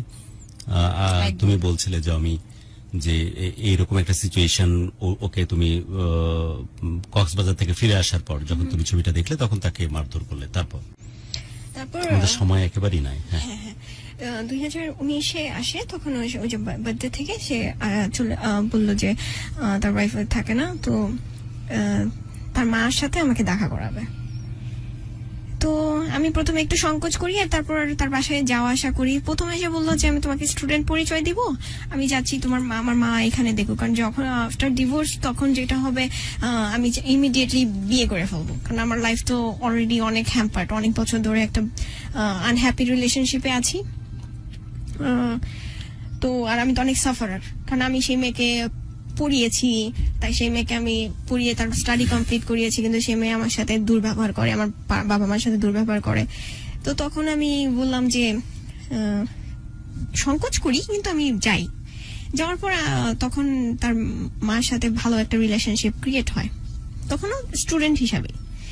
তো পরপর সে আমাকে বলতেছে কি, তুমি পড়তে আসো আমার বাসায়, তাহলে হলো কি আমি থাকবো না, তুমি এখানে বসে পড়বা, তুমি ওই মোমেন্টে তোমার মার সাথে আমার খাতির হয়ে যাবে, তোমার খাতির হয়ে যাবে। ও যেভাবে গাইড করতেছে তুমি তাই করছো। গাইড করছি, আমি ওভাবে করছি, কারণ আর আমি তার বাসায় তো কখনো, আসলেই তার বাসায় আগেও 2-3 বার গিয়েছি স্টাডি পারপাসে বা কোনো একটা কারণে, সে ডেকেছিল। তো ওইখানেও কিন্তু কোনো সময় ইয়ে ছিল না, তার ওয়াইফকে আমি কখনো দেখি নেই। তো আর দেখা যাচ্ছে যে রাতে বেলা সারা রাত যদি সে আমার সাথে কথা বলে, আর তারপর শুক্রবার গুলা যদি আমার সাথে থাকে, প্রথম দিক থেকে কথা বলতেছি, তাহলে তার ওয়াইফের সাথে আসলেই তো কিছু নাই, এটা তো বোঝা যাচ্ছিল। সে যে ইমপ্রেশনটা আমাকে দিতে চাচ্ছিল, সেই ইমপ্রেশনটাই তো ছিল। কারণ মানে একটা ম্যারিড পার্সন কিন্তু হলিডেজ গুলাতে তার ওয়াইফের সাথেই থাকবে, স্বাভাবিক। কিন্তু ওই ইমপ্রেশনটা তো আমি দেখতে পাচ্ছি না। আমি তো দেখতে পাচ্ছি সে যেটা বলতেছে, এটা সব সিনারিও তো মিলে যাচ্ছে, সবকিছুই ট্রু। মানে আমার মানে সিনারিওটা তো হুবাহু সেম। তো তখনও দেখতাম যে বাসা অনেক অগোছানো, ডার্টি। তো তখন মনে হতো যে একটা ছেলের বউ যদি তার বাসায় থাকে, তাহলে তো এরকম হওয়ার ছিল না। তো সে আমার সাথে খাতির করছে, তো বিয়ের কথা তখন আস্তে আস্তে আমার বাবা মাকে আমি বলে দিই তার কথাটা। তো আমার মা তো শুরু থেকে তাকে পছন্দ করে না, ছেলে তো ম্যারিড, তারপর দেখবা যে ফ্যামিলি লোভী হইতে পারে, তো আমার মা ঠিকই বুঝতে পেরেছিল, আর সে যখন আমার বাসায় আসছিল তখন আর কি ওই মোমেন্টে আমার একটা খালা ছিল, সে খালা একটা দুঃস্বপ্ন দেখে যে আমি একটা খারাপ ছেলের সাথে ভেঙে গেছি। তো ওই স্বপ্নটা আম্মু খুব ইয়েতে নেয়, কারণ 2020 সালে মাঝখানে আমার খালা কিডনি রোগে মারা যায়। তো খালার কিন্তু একটা ইয়ে হচ্ছিল, সে আমাকে ছোটবেলা থেকে পেলেছে। তো আমি তখন তাকে আম্মু যখন এগুলো বলতো তখন আমি না মেনে নিতে পারতাম না, যে আম্মু এরকম কেন বলো, সে তো অনেক ছোট থেকে অনেক কষ্ট করতেছে, তার 20 বছর বয়স ছিল, তার বাবা ব্রেন স্ট্রোক করে, তখন থেকে টিউশনি করে করে তার বাবাকে সে দেখছে, খুব কষ্ট করে, সে তো এত কষ্ট করে যে নিজের জন্য একটা ভালো জামা কাপড় প্যান্ট কিছুই কিনতে পারে না, এমনকি ওর আন্ডার গার্মেন্টসও আমি কিনে দিতাম, পড়তেই জানতো না, হ্যাঁ গেঞ্জি এগুলো আমি কিনে দিতাম যে আহারে। তারপর একটা দেখতাম যে একটা ফাটা জুতা পরতেছে, সেই জুতাটাও আমি কিনে দিছিলাম, ওই জুতাটা এখনো পরে, সে একটাই জুতা আছে। তো এত বড় একটা চাকরি করে কিন্তু তার কোয়ালিটি হচ্ছে এই টাইপের ছেলে, সে মানে আমার থেকে পুরোপুরি ডিফারেন্ট। তো এগুলো দেখতাম তো আমার মায়া লাগতো যে খুব এত বড় চাকরি করতেছে, এত টাকা কামাচ্ছে, তারপরও তার এই অবস্থা, এই হাল, তাই না? তো আম্মু যখন এগুলো বলে তো বলতেছে আমি ওই ছেলেকে ছাড়বো না, এটা সেটা। আমার আম্মু কিন্তু প্যারালাইজড, রাইট সাইড তার প্যারালাইজড, সে হাঁটতে চলতে পারে না, কিন্তু বলছে আমি ফোন করে ওকে গালাগালি করবো যাতে তোমার সাথে ইয়ে না করে, ও একটা ফালতু ছেলে, এটা সেটা বলে আমাকে আর কি বলে যে বিবাহিত ছেলে তুমি কি করতো ওর সাথে। তখন আমি এক পর্যায়ে বাসায় যত ওষুধ ফষুধ আছে সব খেয়ে ফেলি, মানে আমার মাকে বোঝানোর জন্য যে তুমি ওকে কিছু করলে কিন্তু আমি বাঁচবো না। তো তখন খেয়ে 3 দিন আমার শরীর নীল হয়ে থাকে। তো নীল ওই সময় সে আমার ফোন বান্ধবীকে নক করে, তার নাম হচ্ছে সাথী, বান্ধবীকে নক করে বলতেছে যে ওকে দেখতে যান এটা, কিন্তু সে নিজে কিন্তু আমাকে দেখতে আসে নাই। তো এভাবে করে 3 দিন 4 দিন আমার পুরো শরীর নীল হয়ে গেছে, বাসার মধ্যে আমি পড়েছিলাম। তারপর তার একটু মনে হইলো না যে মেয়েটাকে দেখে আসি বা নিচে ডাকি, অ্যাটলিস্ট সে তো আসতোই আমার বাসায়, তখন কেন আসলো না? এরপরে তার বাসায় আমাকে নিয়মিত ডাকতো, আরো একটা বাসায় একটা ছোট রুম ছিল, সেটা না সবসময় লাগিয়ে দিত। আমি তখন একটু আনকমফোর্টেবল থাকতাম যে প্যারেন্টস এর সামনে লাগানোর কি দরকার, আমরা এমন কি করব।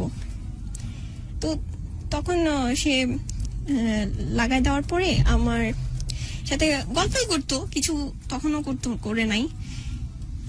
তখন আস্তে আস্তে সে আমাকে জড়ায় ধরে, প্রথমে শুরু করে কপালে, সবসময় চুমুটা দিতই সবসময় কপালে। তো ওইটাতে একটা সেন্স হতো যে সে তো অন্য কোনো জায়গায় করছে না, কপালে চুমু দিচ্ছে, চোখে, হ্যাঁ স্নেহ টাইপ। তো এটাতে একটা বিশ্বাসের জায়গা তৈরি হয়। আর তখন আমি মানে তাকে তো বিয়ে করবোই, আর যেহেতু আমার বাসায় আমি জানাই দিছি, তো তখন সে আমাকে 2020-এ চলে আসি, এখন 2020-এ চলে আসি, 2021-এ চলে আসি।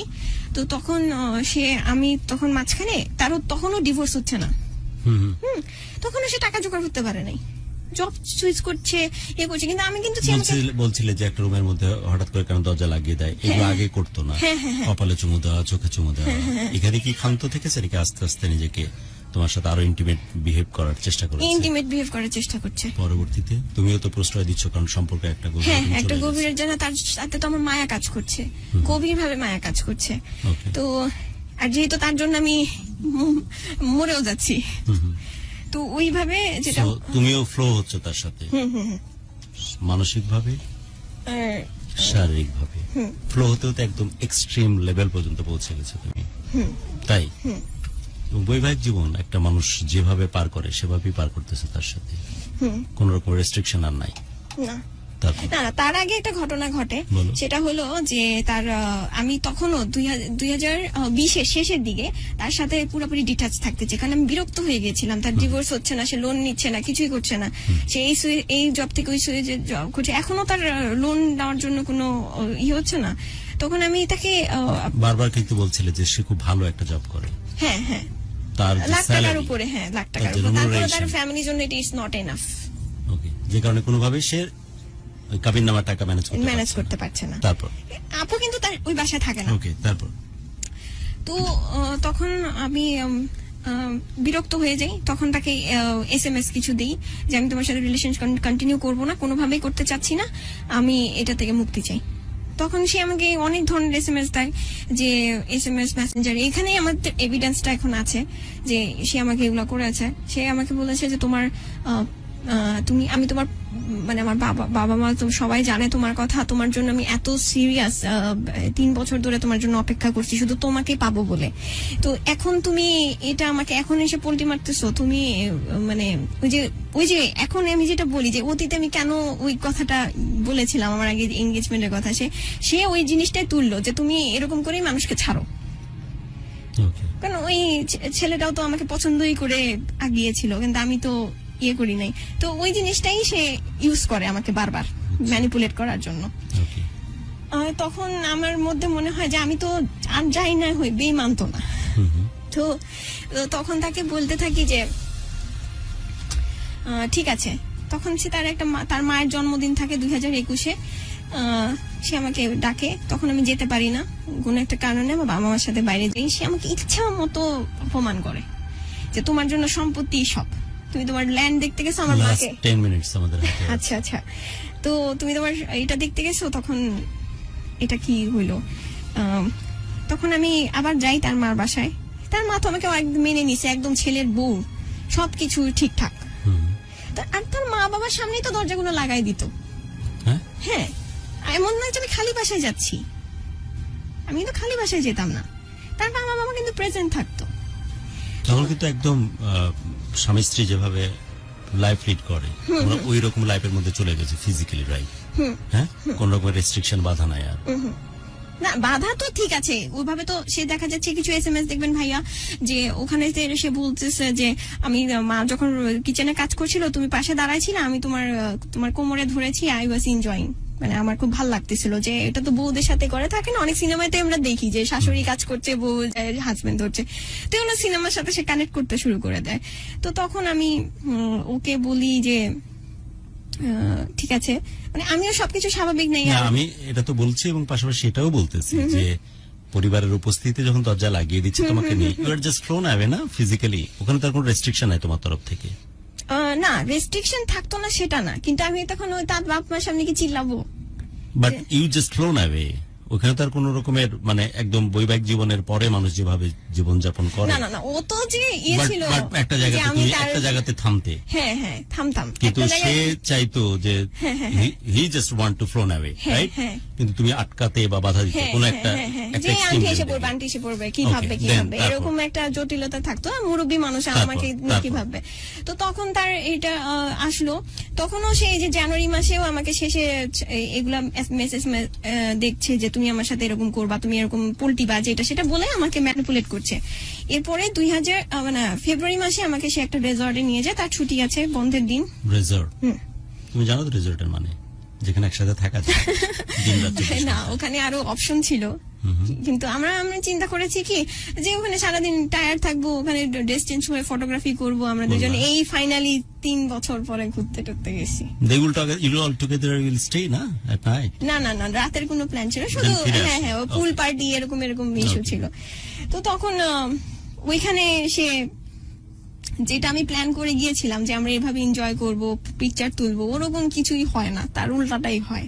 রুম থেকে বের হওয়ার সুযোগ কম পাচ্ছে। হ্যাঁ, আমি এখানে শাড়ি টাড়ি পরে চলে গেলাম, কিন্তু তার তো প্ল্যান অন্যরকম। আর আমি তাকে কখনো এরকম দেখিও নাই, এত ভায়োলেন্ট, এত রুড। মনে হচ্ছে যে ওই প্রিপারেশন নিয়ে এসে আসছে, রেজর্টের প্ল্যান করেছে ওই কারণে।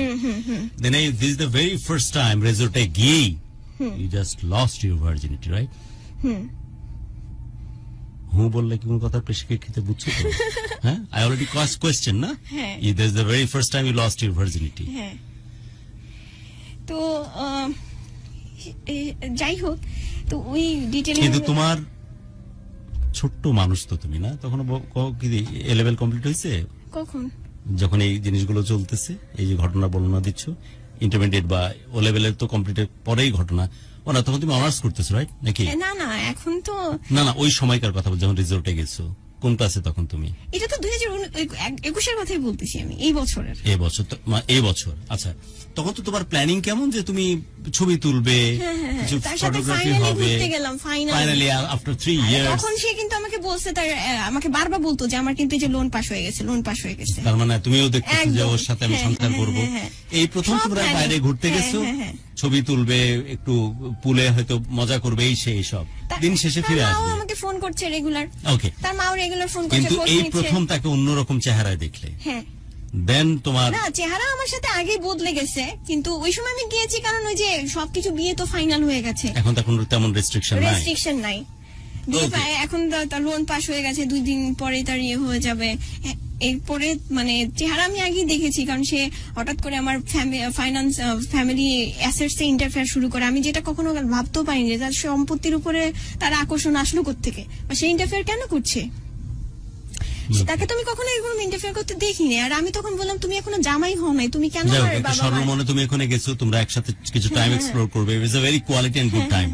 কিন্তু সেই জায়গাতে যে শারীরিক ভালো লাগা মন্দ লাগা নিয়ে এত ব্যস্ত হয়ে যাবে, সেটা কোনো চিন্তাই ছিল না। কিন্তু ওখানে যাওয়ার পরে সে একদম he is just perfect like anything. Then finally you lost your virginity on that particular resort, right? না, ওটা তার বাসাতেই। ওকে, তারপর তো সে আমাকে মানে ওইখানেই তো তার বাপ মার সামনেই তো দরজা লাগাই দিতে। এমন একটা ইয়ে ছিল যে আমি বাসায় গিয়েছি একটা কারণে, তো আন্টি বাসায় ছিল, আন্টি আর তাদের কাজের মেয়েটা আমাদের দুজনকে খালি বাসায় রেখে নেমে গেছে। ওকে, এটা একটা প্র্যাকটিসে পরিণত হয়ে গেছে। নেমে গেছে। তারপর তার বাবা আসছে, আমি মানে অবাক হয়ে গেছি। তার বাবা আসছে, বাবা মানে বেল টিপে আওয়াজ পাচ্ছিল না। তখন সে ইন্টারকম থেকে ফোন করে যে বাসায় ঢুকবো, তুমি দরজা খুলতেছো না কেন। তখন সে ঘাবড়ায় যায়। তখন সে বলে যে এরকম ধরা তো জীবনে খাইনি, মানে এটা। ওকে, যাই হোক, তারপরে হলো এরকম হতে থাকে। কিন্তু মাঝখানে ওই যে বললাম যে আমি আসে এই যে ঝগড়াগুলো হয়, তখন আমার এক্সট্রিম লেভেলের ঝগড়া হয়। আমি তার রূপ যে দেখতে পাইনি, সে আমাকে টাকা পয়সা নিয়ে সে আমার সাথে ইয়ে করতেছে, ঝামেলা করতেছে, আমি কোথায় ইনভেস্ট করবো না করবো এগুলো নিয়ে অনেক ইন্টারফেয়ার করতেছে সে আমার সাথে। আমি তারপর অনেক চিল্লাই যে তুমি এগুলো কি করলা, এগুলো তো কথা ছিল না। তখন সে আসে, মানে তারপরে না সে আমার সাথে আবার একটু নরম হয়ে যায়। কিছু SMS এমন আছে যে তোমার সাথে আমি যত ইয়ে করি তোমার সাথে রাগ করে থাকতে পারি না। তারপরে সে আমাকে রেজর্টে নেয়। রেজর্টে নিয়ে এইসব কাহিনী। এরপর থেকে সে আমার সাথে আস্তে আস্তে একটা ডিস্টেন্স করতে থাকে। ডিস্টেন্স ইন এ সেন্স যে আমার সাথে কিন্তু তার রিলেশন আছে, কিন্তু সে আমার সাথে কন্টিনিউয়াসলি মানে এতদিন তো বাসায় অল্প অল্প পেয়েছে। হ্যাঁ, তো রেজর্টে তো মানে সে আমাকে সারাদিন দখল করেছে। শব্দগুলো কোত্থেকে? আচ্ছা, তো তখন ওটার আমি তোমাদের সরলতাকে অনেক বেশি পছন্দ করি। এই জেনারেশনের কত সরল ভাবে কথাগুলো বলতেছো, কত কষ্টের ভেতরের কথাগুলো। আমি জানি না এই জেনারেশনের জন্য সত্যিকারের কান্ডারি কে হয়ে আসবে, কারা চমৎকার ভাবে এটাকে নেতৃত্ব দিবে। আচ্ছা, এবং এই মানুষগুলো অনেক ভালো থাকবে। আমি ওই যে কি বললে, দখল করে নিল পুরো মাত্রায়। কোথায় দখল করলো? রেজর্টে। তো মানে ওটার পর থেকে সে আমার সাথে আস্তে আস্তে ডিস্টেন্স করলো। আর সে না দখল করার পর মানে না, হ্যাঁ, দখল করার পরে তখন সে বলতো যে তার বন্ধুকে সে ছাড়বে এতদিন পরে। হ্যাঁ, তার তো একটা মায়া আছে তার জন্য, সে মেয়েটা এতিম, তার বাপ মার কেউ নাই। ওর প্রতি দুঃখ শুরু হলো। হ্যাঁ, যে মেয়েটিকে বিয়ে করে এতদিন বললো যে ওর জীবন হেল করে দিয়েছে, এবার দুঃখ শুরু হলো তার প্রশ্নে। এতিম মেয়েটাকে ছেড়ে দিব। এর একটা যদি স্ট্যাম্প সাইজ ছবি দিতে পারো, গলায় ঝুলায় রাখবো। কঠিন মানুষের পাল্লায় পড়ছো তুমি। তারপর আমি শেষ করো, যেহেতু অনুষ্ঠান একদম শেষের দিকে, অলরেডি টাইম শেষ হয়ে গেছে, তাও 20 মিনিট সময় আমরা কন্টিনিউ করবো তোমাকে নিয়ে এক্সট্রা। প্লিজ শেষ করো। আচ্ছা, রেজর্টের পরে দখল পেয়ে গেল পুরা, তারপর থেকে আর ভালো কম লাগতেছে তোমাকে? হ্যাঁ, আমাকে আর এইটা এখানে কিছু কথা বলে রাখি, মেয়েটিকে ছাড়তে কষ্ট হচ্ছে। তার সাথে কিন্তু আমার দেখাও হতো না আগে। ঘুরতে যাওয়া তো আমি বললাম আমাদের কোথাও ঘুরতে যাওয়া হয়নি। এই যে মাঝে মাঝে 2-3 মাস পরে একবার সে আমার সাথে রেস্টুরেন্টে দেখা করতো, এইটুকুই। এইভাবেই চলতেছে। কারণ এখানে কিন্তু আমার একটা জায়গা আছে যে যার না হলো সে আমার সাথে পারভার্ট না, সে আমার সাথে আপনার ফিজিক্যালির কারণে কিন্তু সে আমার সাথে মিশতেছে না। এটা কিন্তু আমি একদিক থেকে কনফার্ম ছিলাম যে করলে তো আগে করতে চাইতো, তখন তো করলো না, তো সুযোগ পাইলো, ইয়ে করলো। তো তখন তার বাবা মার সামনে যেহেতু এগুলো হচ্ছিল, তখন আমি আসলে জিনিসটাকে খুব নিলাম। আর বাপ মারও দেখলাম যে আমাকে তার মা কত আদর যত্ন করছে, শল গিফট করছে, আমিও তার মাকে 3 পিস গিফট করছি। মানে নানা কোনোদিনও খালি হাতে তার বাসায় আমি কখনো যাইনি। আর এটা বুঝতাম যে তার মা একটু লোভী টাইপের, এটা বুঝতাম যে কোনো জিনিস আমার মাকে দেখলে তো সে এত হ্যাপি হবে না, তার মা দেখলে খুব হ্যাপি হয়ে যেত, খুব একটু লালসা দিয়ে দেখতো। এটাকে মা বলে কিনা যে তাদের বৈবাহিক সম্পর্কের বাইরে দরজা লাগাচ্ছে তার ছেলে, সেটা তারা পারমিট করতেছে। তারপরেও তার ছেলের এখনো ডিভোর্স হয়নি, যেখানে ডিভোর্স হয়নি। ওকে, এগুলো তো আমরা মোটামুটি বুঝে গেছি যা বুঝার। অমিত তারপরে তখন তার মা আমাকে কিন্তু ওই জিনিসটা কনফার্ম দিল। এখানে মাঝখানে একটা কথা বলি যে কেন আমি তার সাথে এত ইনভলভ হই, কারণ মাই আমাকে কনফার্মেশন দিছে যে ওই মেয়েটা ভালো না, তোমাকে বউ করে। হ্যাঁ হ্যাঁ হ্যাঁ, সেই আমাকে অফার দিছে তুমি বিয়ে করে ফেলো, আমার ছেলেটা এত কষ্ট পাচ্ছে, ইয়ে পাচ্ছে, ওইগুলোই বলতো। তো আমি এই জিনিসটা কিন্তু তার মার থেকে কিন্তু একটা সাহস পাই যে সবকিছু ঠিক আছে। তো ওখান থেকে সে এরপর থেকে গ্যাপ শুরু হলো তোমার সাথে। তারপরে এখন লাস্ট সিচুয়েশনটা হলো না, গ্যাপ শুরু হয়। তারপরে আমি এই গ্যাপের মধ্যেও আমার সাথে তার অভাবেই যোগাযোগ আছে, কিন্তু ওই যে সে ব্যস্ত, মানে কথা বলতে চাচ্ছে না, বা আমার ওই যে আগের যে ঝগড়াগুলো আছে ওইগুলাকে এখন ইস্যু করতেছে না, আমাদের মধ্যে কোনো কম্প্যাটিবিলিটি নাই। এতদিনে তার আন্ডারস্ট্যান্ডিং, তোমার মধ্যে সম্পর্কের মধ্যে সেই সমঝোতাপূর্ণ সম্পর্ক নাই না, এবং ওই মেয়েটি এতিম, ওই মেয়েটিকে ছাড়াটা আমার ঠিক হবে না। না না, এটা বলতেছে না, ওই প্রসঙ্গে বলতেছে না, বাট কোনো এক প্রসঙ্গে তো তোমাকে বলেছে সেই কথা।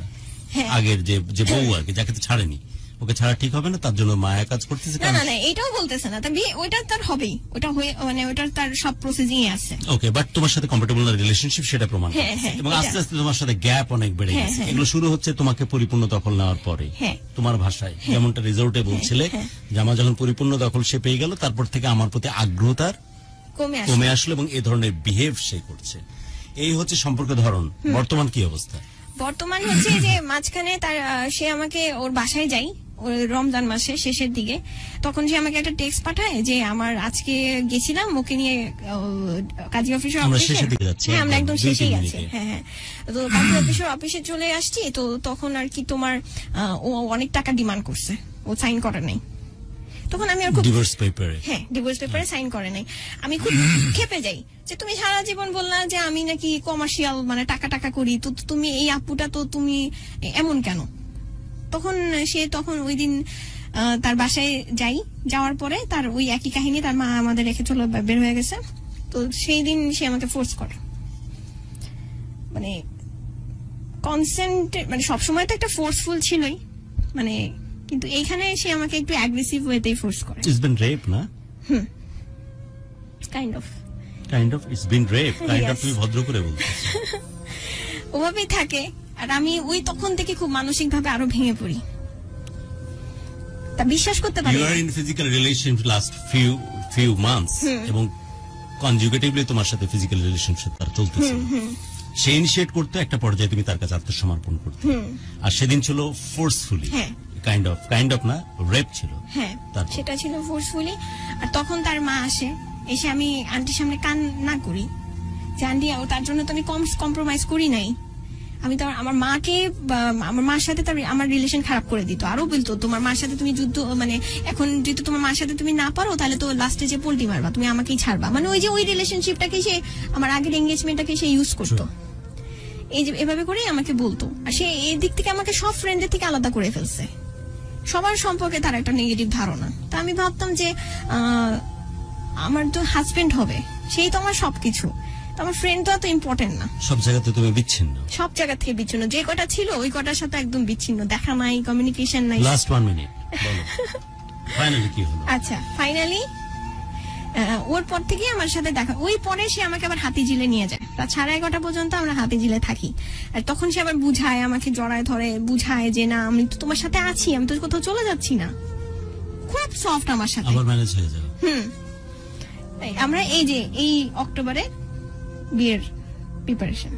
আমার বাবা কিন্তু ওই দিক দিয়ে, তোমার বিয়ে হচ্ছে অক্টোবরে? বাবা বাবা কিন্তু ওই দিক থেকে প্ল্যান করে ফেলছে যে ছেলে তো ঠিক করাই আছে মেয়ের, তো আমরা সব ছাদে টাদে বলে রাখছি যে বিয়ে হবে। হ্যাঁ গায়ে হলুদ Okay, হবে very সবকিছু। good. পরে? আচ্ছা, তো ওর মধ্যে বিয়ের বাদ্য বাজা ব্যাকগ্রাউন্ডে। ওকে, আচ্ছা আচ্ছা, তো ওর মধ্যে তার লাস্টে এর মধ্যে আমার সাথে কোনো দেখা নাই, কিন্তু আমার সাথে ফেসবুকে মেসেঞ্জারে বিয়ের কন্টাক্ট বাদ্য বাজাইছে অলরেডি, বিয়ের গল্পে আসো। আচ্ছা রুপটপ কিন্তু আমরা অলরেডি ভাড়া করে নিয়েছি, ফাঁকা করে নিয়েছি, তাই না, যেখানে বিয়ের প্রোগ্রাম হবে। আচ্ছা তারপর আচ্ছা, তো তখন 24 মে, তুমি তো স্বপ্নে ভাসতেছো। আচ্ছা 24 মে আমি রাত্রেবেলা তাকে মানে দেখতেছি যে আমার সাথে এত দুর্ব্যবহার করতেছে, তখন আমার বাবার আমাকে সব জায়গা থেকে এসে ব্লক করে রাখছে হঠাৎ করে।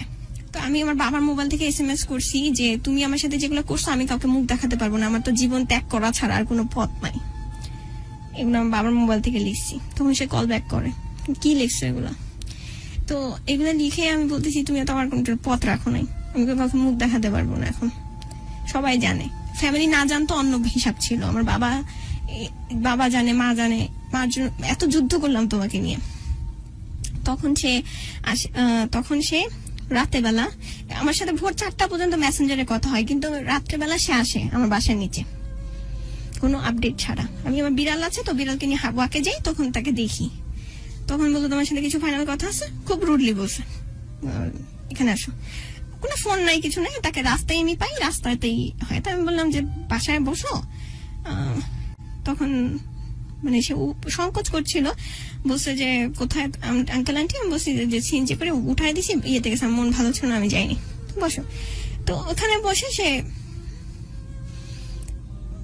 ওয়াশরুমে যায় আমার বাসার ভেতরে, তো তখন আর কি আমার মানে বের হয়ে মানে বুঝতে পারে বাসায় কেউই নাই বিড়ালগুলো ছাড়া।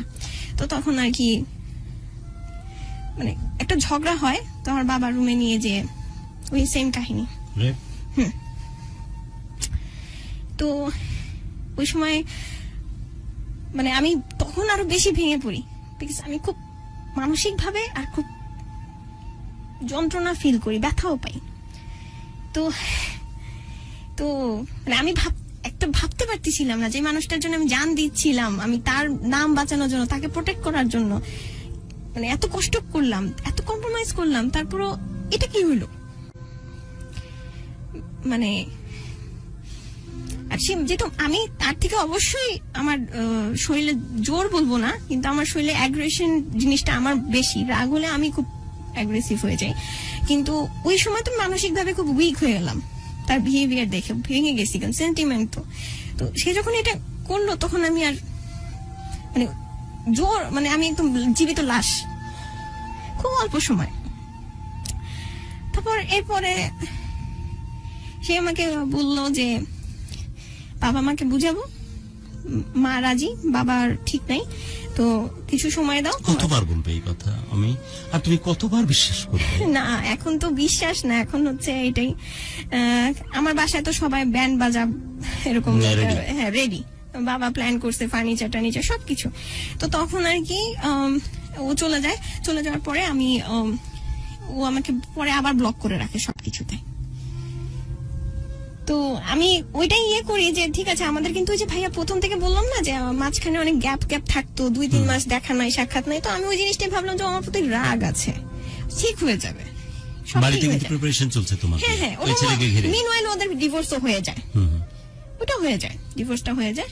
তখন আমাকে সে বারবার ফোনে বলতে থাকে যে তোমাকে যেটা আমি বলছিলাম, কথা দিছিলাম, সেটা আমি করছি, হ্যাঁ, তো কিন্তু আমার ব্যাপারে কিছু না, তো আমাকে কি কথা দিছিল যে ওই আপুকে ডিভোর্স করবা, এর জন্য আমি তোমার সাথে গেছি, সে কি আমার সৎ বোন? এটা তো কথা ছিল না, কথা ছিল তুমি আমাকে বিয়ে করবা। আমার মাটা যেহেতু প্যারালাইজড, অসুস্থ, বাবাটাও ঠিক নাই, শরীর খুবই খারাপ অবস্থা, আজকে হসপিটাল থেকে আবার ডিসচার্জ নিয়ে আসছি। তো তখন এরকম অবস্থায় আমি তো একা, আমার তো ভাই বোন কেউ নাই, আমার রিলেটিভরাও কেউ নাই। ওই আপুটা যেরকম একা, আমিও ওরকম একা। ওই আপুটার একটা ভাই আছে, কিন্তু আমার তাও নাই, বাবা মা চলে গেলে পৃথিবীতে আমি একা। তো শুধু এই মামা তো ভাইটা আসছে যে আমার সাথে আসছে, তো ওই ছিল। তো ওর মধ্যে তো এভাবে করে 3 মাস কেটে যায়। শেষ করছি আমরা। হ্যাঁ, এভাবে করে 3 মাস কেটে যায়, সেপ্টেম্বর পর্যন্ত আসি। তো এর মধ্যে যেটা হয় যে আমার খুব খারাপ অবস্থা হয়ে যায় মানসিক আর শারীরিক ভাবে। এমন আছে যে আমার বিড়ালরা আমার পাশে, মাথার পাশে, মানে এত ক্লিন আপ করতাম না তো ওর মধ্যে বিড়ালরা পুত করছে, পি করছে, মানে নোংরা করছে, এর মধ্যে আমি শুয়ে আছি অসুস্থতায়। তো ওই সময় তখন আমি সারা রাত ধরে, হঠাৎ করে আমার মনে হলো যে আই শুড প্রে। আমি সারা রাত ধরে তাহাজ্জুদ নামাজ পড়া শুরু করে দিলাম। হঠাৎ মনে হলো ইউ শুড প্রে? হ্যাঁ, মন থেকে। হ্যাঁ, আচ্ছা। মানে ভেতর থেকে একটা কোশ্চেন আসছে, আগে তো নামাজ পড়তাম কিন্তু এত গভীর ভাবে কোনোদিনও আমার কি করা উচিত, কোথায় থামা উচিত, কারণ এরকম একটা ভাবনা থেকে যেমন আল্লাহর কাছে যাওয়া উচিত। মানে এমন কঠিন কঠিন আমল করা শুরু করলাম যে আমার ইয়েটা যাতে ও ফিরে আসে। এরপরে আমি ওর সেপ্টেম্বর মাসে ওর বাসায় যাই। সেপ্টেম্বর মাসে ওর বাসায় যাই, না ওর বাসার নিচে নামার পরে আমি ও সারা, মানে আমি খুব কান্না করি যে কতটা দুর্বল হওয়া যায় একটা মেয়ের। আমি ওর পায়ে পর্যন্ত ধরি যে তুমি আমাকে এভাবে ফেলে দিও না, আমি তোমার বাসায় একটা কোনায় পড়ে থাকবো। আমি রাস্তার মধ্যে, মানে ঘটনাগুলো রাস্তার মধ্যে, ধানমন্ডি 19-এ পেছনে ও বাসা ছিল আগে, ওই রাস্তার মধ্যে আমি তার পায়ে ধরি। রাস্তা সবগুলো মানুষ দেখতেছে, স্টার কাবাবের পেছনে সবাই দেখতেছে যে আমি কাঁদতেছি। ও আমাকে জোর জবরদস্তি করে আমাকে সিএনজিতে তুলবে, বাসায় তুলে আসি। আমি বলি তুমি আমাকে ছেড়ে দিছো, আমাকে জাহান্নামে দিয়ে দিছো, তাহলে কেন তুমি আমাকে বাসায় দিয়ে আসবে, আমি নিজে যাব। তো তখন আর কি, মানে আমি সারা রাস্তায় আর কি দোয়া ইউনুস পড়তে যাই যে আল্লাহ আমাকে সাহায্য পাঠাও। সারা রাস্তায় আমি দোয়াটা পড়তে থাকি যে আল্লাহ আমাকে সাহায্য পাঠাও, কি করবো বুঝতে পারতেছি না, আমার কি হবে। তো আমি রাস্তার মধ্যে পা ধরি, তখন পুলিশ আমাদের, ধানমন্ডি পুলিশ আমাদের দেখে, ফলো করে। তখন ধানমন্ডি পুলিশ দেখে ইয়ে করে, তখন জিজ্ঞাসা করে ম্যাডাম কি হয়েছে। তখন ও বলতে চায় আপনারা কি স্বামী স্ত্রী? আমি বলি না। তখন ও এসে বলতেছে যে ও বলতে চাইছে স্বামী স্ত্রী, কিন্তু আমি বললাম যে না। মানে পুলিশকে দেখে আমি একটু সাহস পাই যে ভাইয়া আমার সাথে এমন এমন হয়েছে। তারপর ওনারা বলতেছে কি, ওকে বলতেছে যে আপনার ফোন নাম্বার দেন, ও ভুল নাম্বার দিচ্ছে। আমি বলি ভাইয়া এটা ইউজ করে না, এই নাম্বার ইউজ করে না। তখন বলতেছে বেটা ফাইজলামি করো। তো তখন আর কি ধানমন্ডি পুলিশ আমাকে বলে যে ম্যাডাম আপনার সাথে যদি এরকম হয়ে থাকে আপনি একটা মামলা করতে পারবেন। আমি বলি আমি তো ওর সাথে লিগালি ম্যারিড না, আর এমনও বলতে পারবো না যে ও আমাকে ফোর্সফুলি তুলে নিয়ে গেছে। মানে আমার কাছে রেপ জিনিসটা যেই জিনিসটা বুঝায় আর কি, যেটা বুঝতাম, there is a 493 এরকম একটা সেকশন আছে বা এরকম কিছু, আমি জানতাম না। তো ওই মুহূর্তে পুলিশ আমাকে বলে যে ওর সামনে, ও কিন্তু সামনে, আপনি মামলা করে দেন, এই যাবজ্জীবন জেল হয়ে যাবে।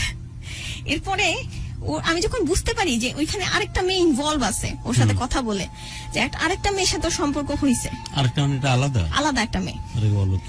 হ্যাঁ, কারণ আমি প্রথমে বুঝতে পারি ওই যে ইনস্টিটিউটে পরে কাজ করতো, তারপর ওইখানে দেখতাম ওই মেয়েটা ওই একই প্যাটার্নে আমি যেভাবে ওর সাথে দাঁড়ায় ছবি তুলতাম আগে স্টুডেন্টের, সব স্টুডেন্ট মানে ওর সাথে আমি দাঁড়ায় থাকতাম, ওই মেয়েটাই ওর সাথে ওভাবে করে ছবি তুলতেছে। তো আমার তো বুঝতে আর দেরি নাই তখন সন্দেহ। হ্যাঁ, তখন তো ওখানে হয়তো মুরগি ভালোবাসে, মানে ও হয়তো অন্য কিছু ভালোবাসে, সেটাও ভালোবাসতেছে, ওখানে হয়তো বারান্দায় কাঁদতেছে।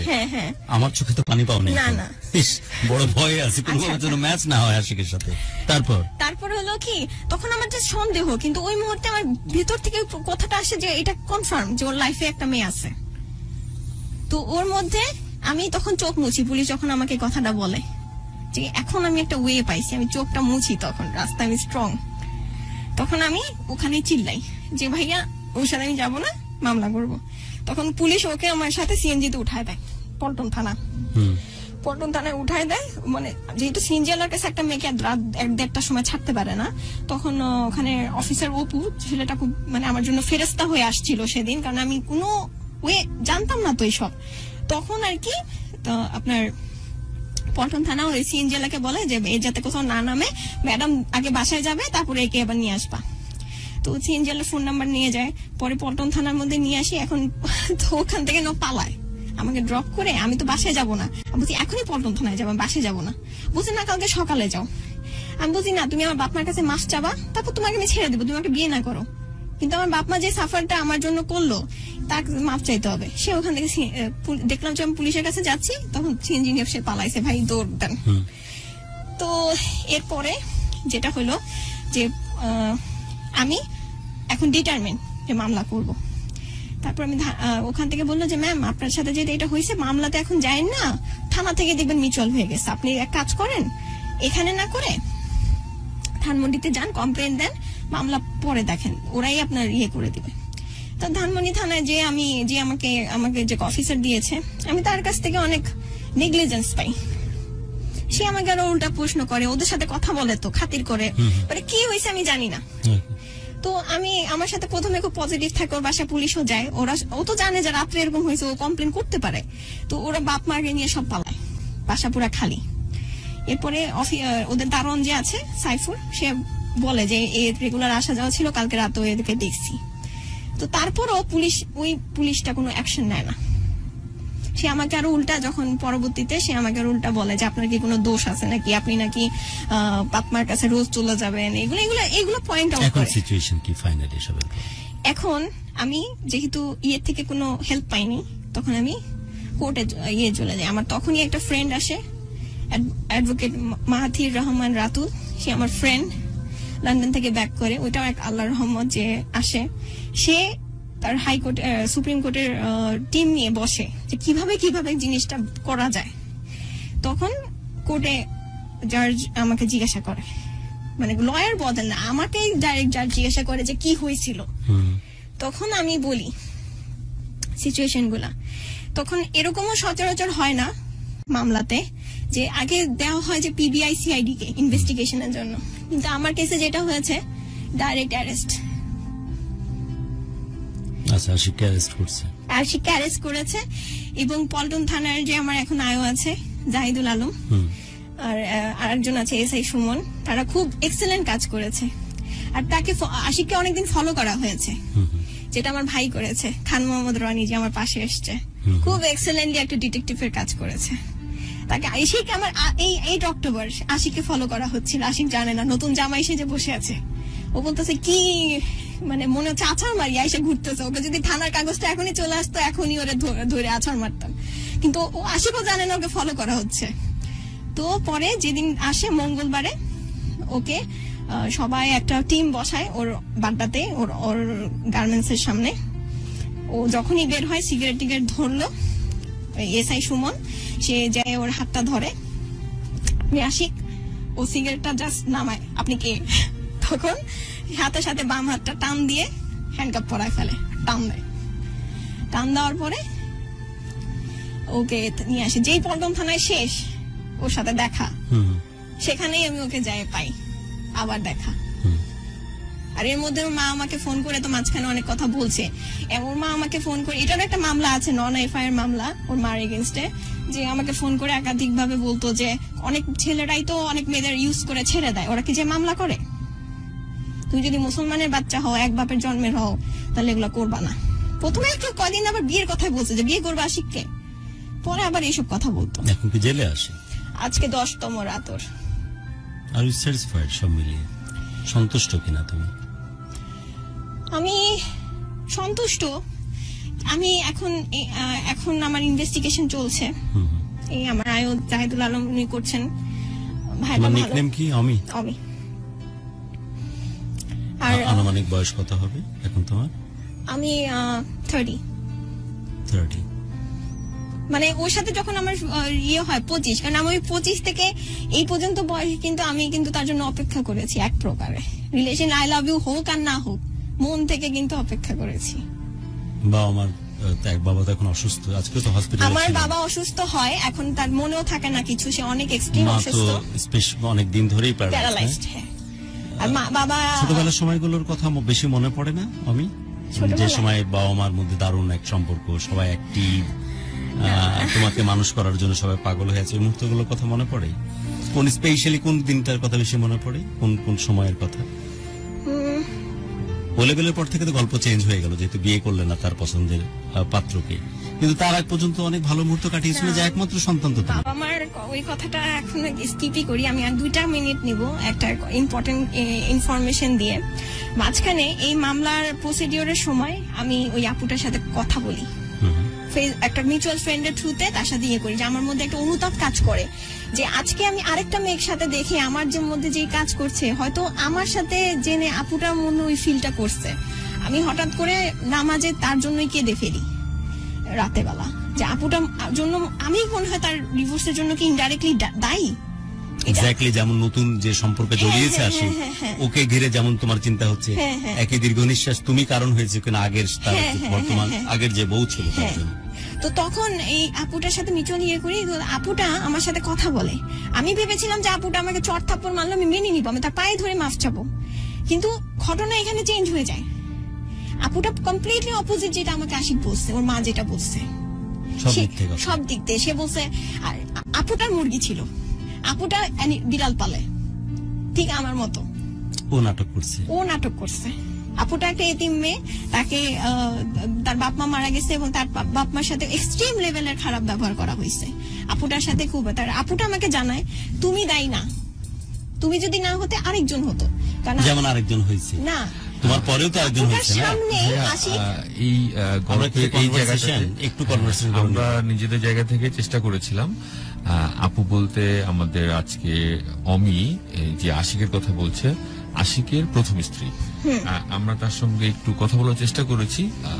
আলাপ তো অনেক বড়, কিছু অংশ আসলে শুনি, কাটকাট করে, অ্যাটলিস্ট ওর সম্বন্ধে একটু ধারণা তৈরি হবে। আর অল্প সময়ের মধ্যে শুনে, যেহেতু আমরা সময় শেষ করেছি, শুনে এসে 2010 মোস্ট প্রবাবলি তখন থেকেই চিনি। আস্তে আস্তে আমরা লাইক করা শুরু করি। He started liking me, even I started liking him as well. So or financial problem আগে থেকেই ছিল। বাবা হঠাৎ করে স্ট্রোক করে, দেন হচ্ছে বাসার পুরো রেসপন্সিবিলিটি ওর উপরে চলে আসে। আর আমার ফ্যামিলিতেও কিছু প্রবলেম ছিল, সো এই কারণে দেখা গেছে যে আমাদের বন্ডিংটা একটু ভালোই ছিল। তখন থেকে ও নিজের প্রবলেম আমার সাথে শেয়ার করতো, আমিও আমার প্রবলেমস গুলো ওর সাথে শেয়ার করতে পারতাম। তা আমি তাকে যখন থেকে চিনি, ও শুধু টিউশন স্টার্ট করে, 3,000 টাকা টিউশন করতো ইনিশিয়ালি। তারপর আস্তে আস্তে তার অনেকগুলো স্টুডেন্ট হয়। তারপর সে পড়াশোনা শেষ করে হচ্ছে সে আশিকের ওয়াইফের ভাষ্য এগুলো, রাইট? আমরা একটু এগুলো টানতে থাকি। ওইখানে সে পড়াতো আর কি ফুল টাইম। এটুকু বলতে চাই যে আজকে ও যেটা বললো, এবং আমি তো পুরোটা শুনেছি, 90% একই শুনেছি, মানে একই রকমই ওর যে কমিউনিকেশন, ওর যেভাবে বলতেছে আশিক সম্বন্ধে, তারও ভাষ্য একই রকম। মানে পরিপূর্ণ যদি কেউ কাউকে পরিচয় করে দেয়, ইনফরমেশন গুলো সবই ঠিক ছিল, সবই কাছাকাছি একই। আমরা এতক্ষণ ওর কাছ থেকে, অমির কাছ থেকে যেটা শুনলাম, আমাদের আপুটি মোটামুটি এরকমই বলেছেন। আমাদের যেহেতু রিলেশনশিপ আছে, আমিও আমার ফ্যামিলি একটু প্রবলেম ছিল, তো আমিও ছিলাম ওর সাথে অ্যাজ এ ফ্রেন্ড হিসেবে, বা আস্তে আস্তে ডেভেলপ করে। বাট সে আগে বলছিল যে আমি হয়তো তোমাকে বিয়ে করতে পারবো না, ফাইন্যান্সিয়াল অনেক প্রবলেম আছে। কিন্তু যখন আম্মু ছেলে খুঁজে, আমিও ওকে কখনো ফোর্স করিনি, আম্মুও কখনো ফোর্স করেনি, যখন ছেলে খুঁজে শুরু করে তখন হি রিয়ালাইজ কে না, আমার তো আমি তাকে এতটুকু লাইক করি যে আমি তাকে বিয়ে করার জন্য অ্যাটলিস্ট অ্যাপ্রোচ করবো। 2014 আমাদের এঙ্গেজমেন্ট হয় সেপ্টেম্বরে, আর 2015 ফেব্রুয়ারিতে আমাদের বিয়ে হয়। তো এই বিয়ের সময় দেখা গেছে অনেক ধরনের ডিমান্ড করে ওনার ফ্যামিলি, যেমন হচ্ছে বিয়ে করতে হলে ধানমন্ডিতে অনুষ্ঠান করতে হবে, ওদের ফ্যামিলি অনেক রিচ, সবাইকে দেখানোর জন্য অনেক ধরনের প্রেশার দেয়, অযৌক্তিক। ইভেন কি এঙ্গেজমেন্টেরও দেখা গেছে ইনিশিয়ালি বলেছিল যে বাসায় ছোট করে করবো, আস্তে আস্তে দেখা গেছে যে বাইরে করতে হচ্ছে, সব খরচ দেখা গেছে আমাদের উপরে।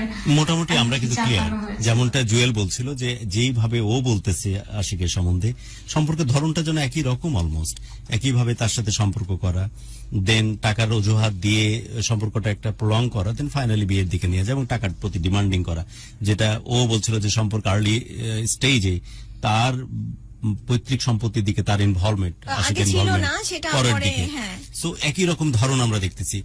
ওর সাথে আশিকের সম্পর্কে ধরন কেমন ছিল, এই ধরনের কোনো ক্লিপ কি আমাদের কাছে আছে? কি ধরনের বিহেভ করতো, কি ধরনের অ্যাক্টিভিটি ছিল? সেটা আছে পরের দিকে, কিন্তু আমরা এটাকে ফরওয়ার্ড না করে শুনতে হবে, আমরা ফরওয়ার্ড করতে পারছি না। আচ্ছা আচ্ছা, আমাদের কাছে পুরো ক্লিপটা ছিল, এটা 20 মিনিটস এর ক্লিপ। যে কথাগুলো বলতেছে আমাদের আজকের গেস্ট অমি, সেগুলোর পুরো এভিডেন্স ওখানে আছে, রাইট? যেখানে ওদের মধ্যে কনভারসেশন, ওরা পরস্পরের মধ্যে যে এই ধরনের বাকবিতণ্ডায় জড়িয়ে পড়ছে, সেই ধরনের কনভারসেশন আছে। আমাদের টেকনিক্যাল প্রবলেমের জন্য হয়তো টেনে দিতে পারছি না। নোংরামি বরং আমি বলে দিই, ও ফেস করেনি হয়তোবা, অথবা ও আমাদেরকে বলেনি। আপু আমাদেরকে কিছুটা নোংরামির কথা বলেছে, এবং ব্যাপারটি তিনি স্ত্রী, আমি একটু বলে দিই শর্টকাটে, আমি জানি না আপু শুনছেন কিনা। উনি স্ত্রী থাকা অবস্থায় আশিক নামের এই ছেলেটি স্টুডেন্ট পড়াতেন, এবং একটাই মাত্র মেয়ে স্টুডেন্ট। স্ত্রী, বাবা মা, এতক্ষণ আপনি শুনেছেন বাবা মা থাকা অবস্থায় দরজা বন্ধ।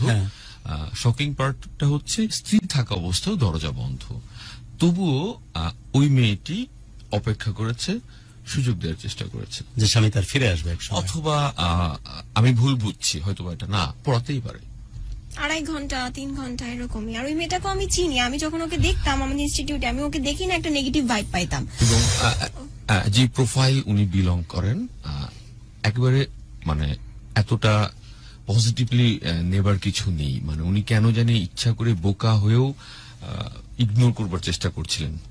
এবং এই যে কক্সবাজারের কথা একটা এসেছিল, আমি একটু বলি, তখন কিন্তু যে ট্যুরটা ছিল, ওই আপুর নাম বলাটা নিষেধ বলে বড় বলছি, ওই আপুটার ইচ্ছা ছিল ওই ট্যুর দিয়ে হলেও যেন আবার রিকভার হয়ে যায় সবকিছু, মানে শেষ একটা চেষ্টা। ওকে, আমরা ডিভোর্স, আমরা তো সেপারেশনে যাচ্ছি, আমরা তো কোথাও ঘুরতে যাইনি, চলো আমরা কক্সবাজার যাই।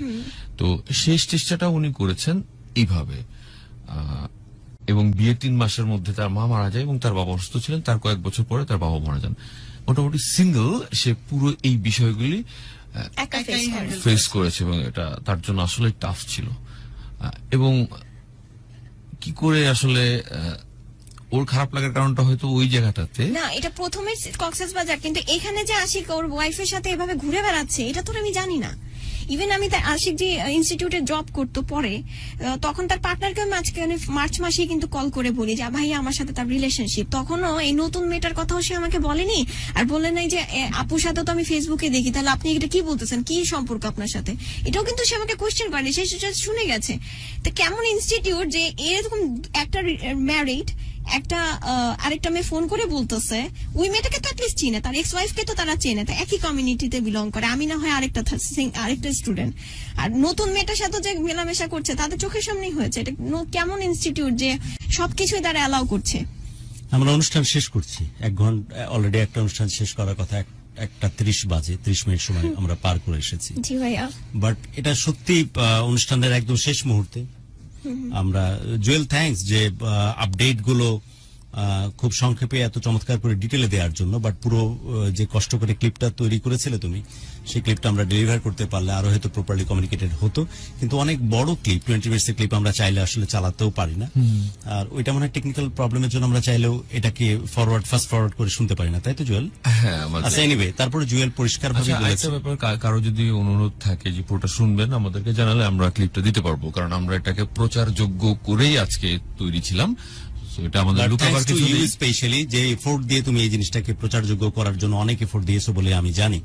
এবং যে ক্লিপটার সারসংক্ষেপ জুয়েল অলরেডি বলেছে যে যেমন গল্পটা শুনতেছেন অমির ক্ষেত্রে এক্স্যাক্টলি একই রকম ভাবে, ওই যার সাথে তার বৈবাহিক সম্পর্ক আশিকের, একইভাবে ওই ছেলেটিও আশিকের সাথে সম্পর্কটা ওইভাবে তৈরি করেছে, অর্থনৈতিক সম্পদের লিমিটেশনের দোহাই দিয়ে তার সাথে সম্পর্কটাকে যে মায়া বা যে তার প্রতি যে সফটনেস নেওয়া উচিত সেটা নিয়েছে। একটা পর্যায়ে গিয়ে এই মেয়েটিকেও আস্তে আস্তে তার ভালো লাগার জায়গাটা থেকে দূরে সরানোর চেষ্টা করেছে। সবচেয়ে ওর্স পার্ট, এটা আল্লাহর আরশ কেঁপে যাওয়ার কথা। কি মারাত্মক ফ্যামিলি, এবং এরা কিন্তু ফ্রিকিং চার্টার্ড অ্যাকাউন্ট, রাইট? অনেক বড় একটা ইসের জব করে। They got the remuneration at least 1 lakh and 1 lakh plus amount, 2 lakhs almost. একজন চার্টার্ড অ্যাকাউন্ট যার কাছে পাত্রস্থ করা, পাত্রী দেওয়া একটা যে কোনো পরিবারের জন্য স্বপ্নের মতো, কিন্তু কি পরিমাণ বেনিয়ার জাত এরকম একটা জায়গা দখল করে বসে আছে, এটা আপনার আমার কারোরই জানার কথা না। কি অস্বাভাবিক ঘটনা। কি অস্বাভাবিক ঘটনা। আমরা যারা বাবা মা, যারা মেয়ের বাবা মা হয়ে শুধুমাত্র ভালো একটা পোর্টফোলিওর ছেলে পেলে তার কাছে আমরা পাত্রস্থ করার জন্য মুখিয়ে থাকি, তাদের জন্য একটা বিগার লার্নিং এটা, যে এগুলো চাইতে অনেক বেশি ইম্পর্টেন্ট যে সেই ছেলেটি আসলেই কিন্তু সত্যিকার অর্থে মানুষ হিসেবে কেমন সেটা দেখবার মিনিমাম কোনো প্রয়োজন মনে করি না। সে কতটুকু ডাল ভাত খাওয়াতে পারবে কিনা আমার সন্তানটাকে, এই নিয়ে ব্যস্ত থাকি। দেখুন, আমরা একজন চার্টার্ড অ্যাকাউন্টেন্ট আশিকের কত গল্প বলতেছি, তার মতো লম্পট বেনিয়ার যা দ্বিতীয়ত মনে হয় পৃথিবীতে আর দ্বিতীয়টা পাওয়া যাবে না। চিন্তা করা যায় বাবা মার চোখের সামনে দরজা বন্ধ করে ব্যভিচারী করে, চিন্তা করা যায়, কল্পনা করা যায় তার প্রিয়তম স্বামী স্ত্রীর সামনে, যে স্ত্রীর ঔরসে, স্বামী স্ত্রীর ঔরসে তাদের ভবিষ্যৎ গর্বিত সন্তানের বাবা সে হবে। অভিশপ্ত এই সন্তান, অভিশপ্ত। এর শিক্ষা দীক্ষা নোংরামির কি চূড়ান্ত থাকলে বইয়ের চোখের সামনে দরজা বন্ধ করে অন্য একটা মেয়ের সাথে বেলাল্লাপনামো করতে পারে। কিন্তু দিন শেষে কি, হি ইজ ফ্রিকিং চার্টার্ড অ্যাকাউন্টেন্ট, না 2 লাখ টাকা বেতন পায়, ওর কাছে মেয়ে দেওয়ার জন্য, বৈবাহিক সম্পর্কের জন্য আমরা মুখিয়ে থাকি। আমরা একটা বারের জন্য ভাবি না যার কাছে পাত্রস্থ করছে আমার সন্তানকে, আমার কলিজার টুকরাকে, আমার ওরসে জন্ম নেয় এত এত এত ভালোবাসার ধনকে, সে আসলে মানুষ হিসেবে কেমন, এটা দেখা যেন আজকের সমাজ, আজকের পৃথিবী একেবারেই বন্ধ করে দিয়েছে। সো একই রকম গল্প ওর ক্ষেত্রে, সেই গল্প ইন্টারপ্রিটেশন হচ্ছে অমির ক্ষেত্রে, পরবর্তী আরেকটি মেয়ের সাথে সম্পর্কে জড়িয়ে পড়েছে একই রকমের ঘটনার থ্রু দিয়ে। আর এই বেবিচারী এই ছেলেটি খুবই সন্তর্পণে, অসম্ভব রকমের ট্রিকি ওয়েতে কিভাবে ইমোশনালি ব্ল্যাকমেল করা যায় তার ভেতর দিয়ে আস্তে আস্তে করে জাল বিছিয়েছে। এ কিন্তু অসম্ভব রকমের ট্যালেন্টেড এই লাইনে, রাইট? যে কারণে পারভার্টেড চেহারাটাকে কোন রকমের তার এই যে নখ, দন্ত, একজন পারভার্টেড পুরুষে সেগুলোকে লুকিয়ে রেখে আস্তে আস্তে তার মনের মধ্যে জায়গা করেছে। সে যা পছন্দ করে, সে যা দেখতে ভালোবাসে, সে যা শুনতে ভালোবাসে, তার মতো করে নিজেকে রিপ্রেজেন্ট করেছে। আস্তে আস্তে যখন তার কন্ট্রোলে চলে এসেছে, তাকে তার মতো করে সে ভোগ করেছে, তাকে তার মতো করে তার জীবনে এক্সপ্লোর করেছে। দেন তার যখন তার এক্সিস্টেন্স তার জীবন থেকে শেষ হয়ে আসছে, তাকে সরিয়ে গিয়ে আরেকটা মেয়েকে এক্সপ্লোর করেছে। হি ইজ ফ্রিকিং প্লেবয়। এই ধরনের লুড ক্যারেক্টার একটা ছেলে আমাদের সমাজে সম্মানের সাথে মাথা উঁচিয়ে, বুক উঁচিয়ে চলছে, because he is freaking chartered accountant. মাস শেষে তার 2 লাখ টাকা তার অ্যাকাউন্টে ঢুকে। কখনো তার ইমোশন কারো কাছে নেওয়ার জন্য তার বউকে ব্ল্যাকমেল করতেছে, ভ্যাস তার বউ, তার যে কথা এবং যে কমিউনিকেশন শুনেছি, এরকম লক্ষ্মী মেয়ে আর একটা মানুষের ঘরে পাওয়া যায় না। সেই লক্ষ্মী মেয়েটাকে ব্ল্যাকমেল করে, তাকে তার বিরুদ্ধে অন্য রকমের নেগেটিভ কথা বলে সে আর একটা মেয়েকে ইমপ্রেস করার চেষ্টা করেছে। এই হচ্ছে ব্যাপার। বাট বড় আফসোস হচ্ছে এই মেয়েটির। ভাইয়া একটা, সো সরি আমি এখানে ঢুকতে চাইনি, একটা খুবই সিরিয়াস মিস করে গেছি। যখন বলছিলেন যে সন্তান ধারণ করবে, এই সুযোগটা আশিক তাকে দেয়নি, দুবার তাকে জোর করে অ্যাবর্শন করানো হয়েছে। যখন তিনি এই কথাগুলি বলছিলেন কাঁদছিলেন, অ্যাকচুয়ালি আমি এই পার্টটা ভুল করেছি, মানে বলতে মনে ছিল না, ভাবলাম এই মুহূর্তে আপনাকে জানানো উচিত। আমার কিছু বলার নাই। আমি একটা গল্পের মধ্যে এত এত বাঁক, এত রং আমি কখনো দেখিনি। আর একটা কথা আমি বলতেই চাই যে নতুন মেয়েটা আছে, সে কিন্তু ভিকটিম না। আমি অনুষ্ঠান শেষ করছি, আমি বাট বড় 1 মিনিটের 30 সেকেন্ডের মধ্যে বলি, আমিও ফোন করে তার কাছে কান্না করি, এই ব্যাপারগুলো বলি, এবং ইভেন আপুও ফোন করে আমার জন্য কোন এরকম শুনেছেন তার এক্স ওয়াইফ তার নতুন মেয়ের জন্য কাঁদতেছে, ওই মেয়েটার কাছে রিকোয়েস্ট করে, কিন্তু ওই মেয়েটার যায় আসে না। আমি অনুষ্ঠান শেষ করছি। তোমার সবচেয়ে গুড পার্ট কি জানো? গুড পার্ট হচ্ছে একটা কথায় আমাকে তুমি দারুণভাবে প্রভাবিত করেছো। একটা কথার জন্য এত অন্যায় ভুলের পরেও আমার কেন জানি মনে হচ্ছে যে আমিও যদি দিন শেষে কখনো কোনো মেয়ের বাবা হই, এরকম হয়তো লক্ষ্যমন্ত মেয়ে আমার ঘরে আসবে, কিন্তু আমার দোষের কারণে, আমার মেয়েটাকে একাকিত্ব করে দেওয়ার কারণে এই মেয়েটাই হয়তো এমন এক সময় ভুল করে বসবে, দাসিকের মতো নোংরা কারো খপ্পরে পড়বে। তাই এই মেয়েটাকে আমি পর করতে পারি না। তাই এত বড় কথা বললাম যে কখনো যদি মেয়ে সন্তানের বাবা হই, এরকম একটা লক্ষ্যমন্ত মেয়েই হয়তো আমার ঘরে আসবে। আমার দোষে আমি তাকে একাকিত্বে রেখেছি বিধায় সে হয়তো দোষের মধ্যে পড়ে যাবে। এরকম ভেনিয়ার মধ্যে জাত, এরকম ভেনিয়ার পাল্লায় পড়ে তার জীবনটা হয়তো তখন শেষ হয়ে যাবে। আমার মেয়েটারে তখন বাঁচাবো কেমনে?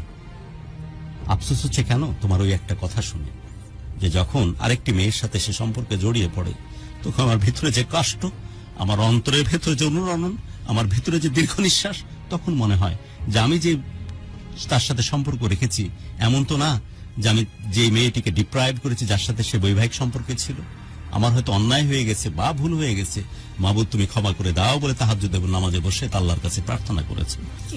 তোমার মতো মেয়ে অনেক ভালো কিছু ডিজার্ভ করে। তোমার মতো মেয়েরা যে মুহূর্তে তুমি তোমার গল্প বলতেছো, যে কখনো ইচ্ছায় কখনো অনিচ্ছায় কখনো রেপ, এইভাবে তুমি তোমার জীবনটাকে শেষ করে দিয়ে এসেছো, ঠিক এই মুহূর্তে অনেকেই এইরকম পরিস্থিতির ভেতর দিয়ে যাচ্ছে। কোনোভাবেই সে ফিল্টারিং করতে পারছে না, আইডেন্টিফাই করতে পারছে না সত্যিকারের আশিক নাকি আশিক নামের সে বেনিয়া, আশিক নামের সে ভেড়িয়া। এই পরিস্থিতির ভেতর দিয়ে সবাই অহর্নিশ যাচ্ছে। তারা কাম ব্যাক করুক, তারা সত্যিকার অর্থে সত্যিকারের জীবন বলতে যা বুঝায় তার পাশে থাকুক। এই ধরনের বেনিয়ার যারা খুবই সন্তর্পণে টেকনিক্যালি অভিনয় করে মানুষের মনের সাথে খেলা করে, ইমোশনালি ট্র্যাপ করে, এই ধরনের বেনিয়ার জাতকে, এই ধরনের জাদুকরদের হাত থেকে আমাদের সন্তানরা বাঁচুক, সে প্রত্যাশা চরম ভাবে। তুমি ঘুরে দাঁড়াও, তোমার সাথে ইম্পর্টেন্ট কিছু নাই। তোমার মতো একজন স্টাইলিশ মেয়ে, তোমার মতো একজন মানুষ, তোমার মতো একজন কনফিডেন্ট মেয়ে, তাকে একদম সর্বশান্ত করে দিয়ে গেছে, এরকমই ভাবনা তার। কিন্তু আমি বিশ্বাস করি তোমরা পিছিয়ে পড়ার কেউ না। তুমি যেভাবে সাহস দেখিয়েছো, এই বেনিয়ার জাতকে যে জায়গাতে তার ডিজার্ভ করে সেই জায়গাতে পাঠিয়েছো, তোমার ক্ষোভটা, তোমার ঘৃণাটা ওখানেই শেষ হোক, বাট তোমার জীবনটা নতুন করে শুরু হোক। যে জায়গাটা ডিজার্ভ করো তুমি সেই জায়গায় প্লিজ পৌঁছে যাও। তুমি কল্পনা করতে পারো তোমার বাবা মায়ের অবস্থা? তারা তো কোনোভাবে ডিজার্ভ করে না যে জীবন তারা পার করতেছে। একমাত্র সন্তান, তোমার সমস্ত চাওয়া পাওয়ার জন্য তার কাছে নিবন্ধিত অবস্থায় আছে। তাদের একমাত্র চাওয়া পাওয়ার আতুর ঘর তুমি। প্লিজ চেষ্টা করো নিজেকে ঘুরে দাঁড় করাতে, যাতে করে মা এবং বাবা শেষ জীবনে যেন ভালো লাগার কিছু উপলক্ষ খুঁজে পায়। অনুষ্ঠান শেষ করছি আমি। কিছু বলছিলি তুই? শেষ করি। একে নিয়ে প্রোগ্রাম করলে আজকে সারা রাত পার হবে। আমি এত বাক একটা অনুষ্ঠানের, আমি সরি যে অলরেডি অনেক সময় পার করে এসেছি। অনুষ্ঠান শেষ করছি, কোন একদিন তোমাকে এমনি নিয়ে আসবো। আমার সাথে প্রোগ্রাম করলে অসুবিধা আছে না? হ্যাঁ, ডাকলে চলে আসবে? অবশ্যই। ওকে, ডান, প্লিজ চলে আসো। আর যেহেতু কেস মামলার বিষয়ে কিছু উগ্রতা এখানে আছে, তো এই কারণেই আমার প্রধান কারণ ছিল যে আমার ফেসটা হাইড করা। তো ফেস হাইড করো, নো ইস্যু, বাট তুমি মাঝে মাঝে আমার স্টুডিওতে চলে আসো, কারণ তো অনেকেই প্রচুর কমেন্টস করতেছে এ ধরনের স্মার্ট মেয়ে আমাদের সাথে আশপাশে থাকুক। আর তুমি দুর্বল কেউ না, না কিছু কেউ না, ওই সময়টা পার করে এসেছি আমি। আর কি বলবে বলো? আমি বলতে চাচ্ছিলাম যে গত 10 বছর আগে আমি ঢাকা এফএমে আমার প্রথম আরজে অডিশন দিই। তো আমার একটা বিশ্বাস ছিল যে ঢাকা এফএম আমাকে সাহায্য করবে। You been selected a producer? ওর সঙ্গে যখন কথা হয়, আমাকে যখন আমি লোকেশন বলছিলাম, বলছে আরজে অডিশন দিতে আসছিল 10 বছর আগে, তো রেজাল্ট আজ বাড়াইছে, সিলেক্টেড। কি করছিস তুই? না, আমি ওকে জিজ্ঞেস করছিলাম যে কতদিন আগে, কেন ওর ব্যাপারটা ছিল ও বোধহয় পার্ট টাইম ইন্টারেস্টেড ছিল, বাট আমাদের রিকোয়ারমেন্ট ছিল ফুল টাইম। এখন কি পার্ট টাইম না ফুল টাইম করতে চাও বলো? না, আমার মনে হয় যে ওর যে ক্যারিয়ার গোল এবং ওর যে প্রসেসে আছে, আশিকের চেয়ে কয়েক স্টেপ পিছনে আছে, বাট আলটিমেটলি সে আশিকের জায়গায় চার্টার্ড অ্যাকাউন্টের লাইনে আশিকের রেফারেন্স তুলতে আমি চাচ্ছি না। চার্টার্ড অ্যাকাউন্ট হতে চাও, রাইট? তো ফুল টাইম হয়ে গেছে, এখন বিজনেস করতে চাই। এখন আসলে ওই ফিল্ডে আর যেতে চাই না, কারণ অনেক গ্যাপ হয়ে গেছে। তো এখন আর কোন অডিট ফার্মে যে আবার ওই এনিওয়ে, তুমি তোমার ক্যারিয়ার ফ্লারিশ করো, আর পার্ট টাইম জব হিসাবে একজন আরজে তুমি সিলেক্টেড, রাইট? হ্যাঁ, যে কোনো প্রোগ্রামে তোমাকে চাইলে যেন আমরা পাই। ওকে ওকে, ডান। অনুষ্ঠান শেষ করছি। একদম সামনের দিকে এখন আগানোর কথা, আর পেছনের কোনো গল্প আর শুনতে চাই না। শুধু শেষে একটু অডিয়েন্সের সাথে একটু কমিউনিকেট করতে চাই। আমার গল্প, এখন আমার কেসটা ইনভেস্টিগেশনে আছে। আমি আশা করছি যে আমার যে পুলিশ ভাইরা এত সুন্দরভাবে তারা নাইট ডিউটি করার পরও তারা দিনে বেলা ওভারটাইম করে আমার এই অপারেশনটা সাকসেসফুল করেছে, ওর মতো লম্পটকে ধরতে পেরেছে সাকসেসফুলি। তাদের অফিস থেকে কিছু উপরি প্রভাব দেখিয়ে আমাকে, মানে ওসি সাহেবের উপর বা অনেকভাবে প্রভাব দেখানোর চেষ্টা করেছে। তো ওখান থেকে বলেছে যেহেতু কোর্টের এফআই অর্ডার, তো ওই ক্ষেত্রে মিনিস্টার ফোন করলেও আশিককে ছাড়া যাবে না। অনেকভাবেই আমাকে ভয়ভীতির যেতে হচ্ছে, যেহেতু আমার কোনো ভাই বোন নাই। ওই ক্ষেত্রে আমি রাস্তাঘাটে একা চলি। তার ফ্যামিলি ব্যাকগ্রাউন্ড ভালো না, যেটা আমি এখন জানি। ওর দুলা ভাই ভালো লোক না, অনেক নেগেটিভ টাইপের লোক। এদেরও অনেক, মানে সবারই ধরতে গেলে ফ্যামিলি চরিত্র খারাপ, যেটা বুঝতেই পারছেন। তো আমার জান নিয়ে অনেক রিস্ক আছে, আমি রাস্তাঘাটে চলি। তো সবার কাছে আছে যে আমার এই গল্পটা সবাই একটু শেয়ার করে দেন, সবাই যাতে জানুক। এবং আমি আশা করব যে যারা আমার ইনভেস্টিগেটর, তারা যাতে সৎভাবে ইনভেস্টিগেটেড করে যাতে কোর্টে জমা দেয়। একদম। আমি ল এনফোর্স এজেন্সির দায়িত্বে যারা আছেন, শ্রদ্ধা জানাচ্ছি যে চমৎকার ভাবে আপনাদের বর্ণনা করেছে, আপনাদের প্রশ্নে শ্রদ্ধা জানিয়েছি। প্লিজ এই ধরনের মানুষের পাশে থাকুন। আপনারা তো জানেন যে ভালোবাসার নাম করে কি পরিমাণ ডিজাস্টার চলতেছে আমাদের সমাজে, যেখানে অনেকে আত্মহত্যার মতো পথ বেছে নিচ্ছে, অনেকে নিজের জীবন শেষ করে দিচ্ছে, অনেকে ভেতর ভেতর নিজেকে একদম নিঃশেষ করে দিচ্ছে। এই প্রথম বা এরকম খুবই কম দেখা যায়, যেমন অমি ফ্ল্যাগ রেজ করেছে, বলেছে নো, নো মিন্স নো, তুমি আমার সাথে বাটপারি করেছো, চিটারি করেছো, তোমাকে এটার জন্য পে আউট করতে হবে।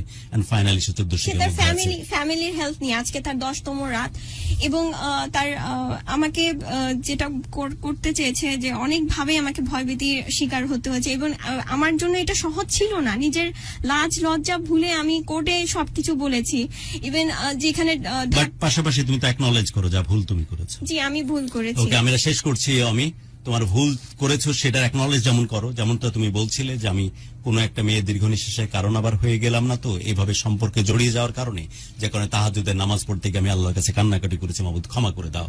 পাশাপাশি যে ছেলেটি তোমার সাথে নোংরামি করেছে তাকে সত্যিকারের সেই পানিশমেন্টটা দেওয়া উচিত বলে তুমি ফ্ল্যাগ রেজ করেছো, তো ভয়েস রেজ করেছো। তো দিস ইজ অল অ্যাবাউট, এরকম সাধারণত দেখা যায় না। আমরা বলি আর না বলি, পৃথিবীতে চলমান সবচেয়ে ঘটমান অনুভূতির নাম হচ্ছে ভালোবাসা।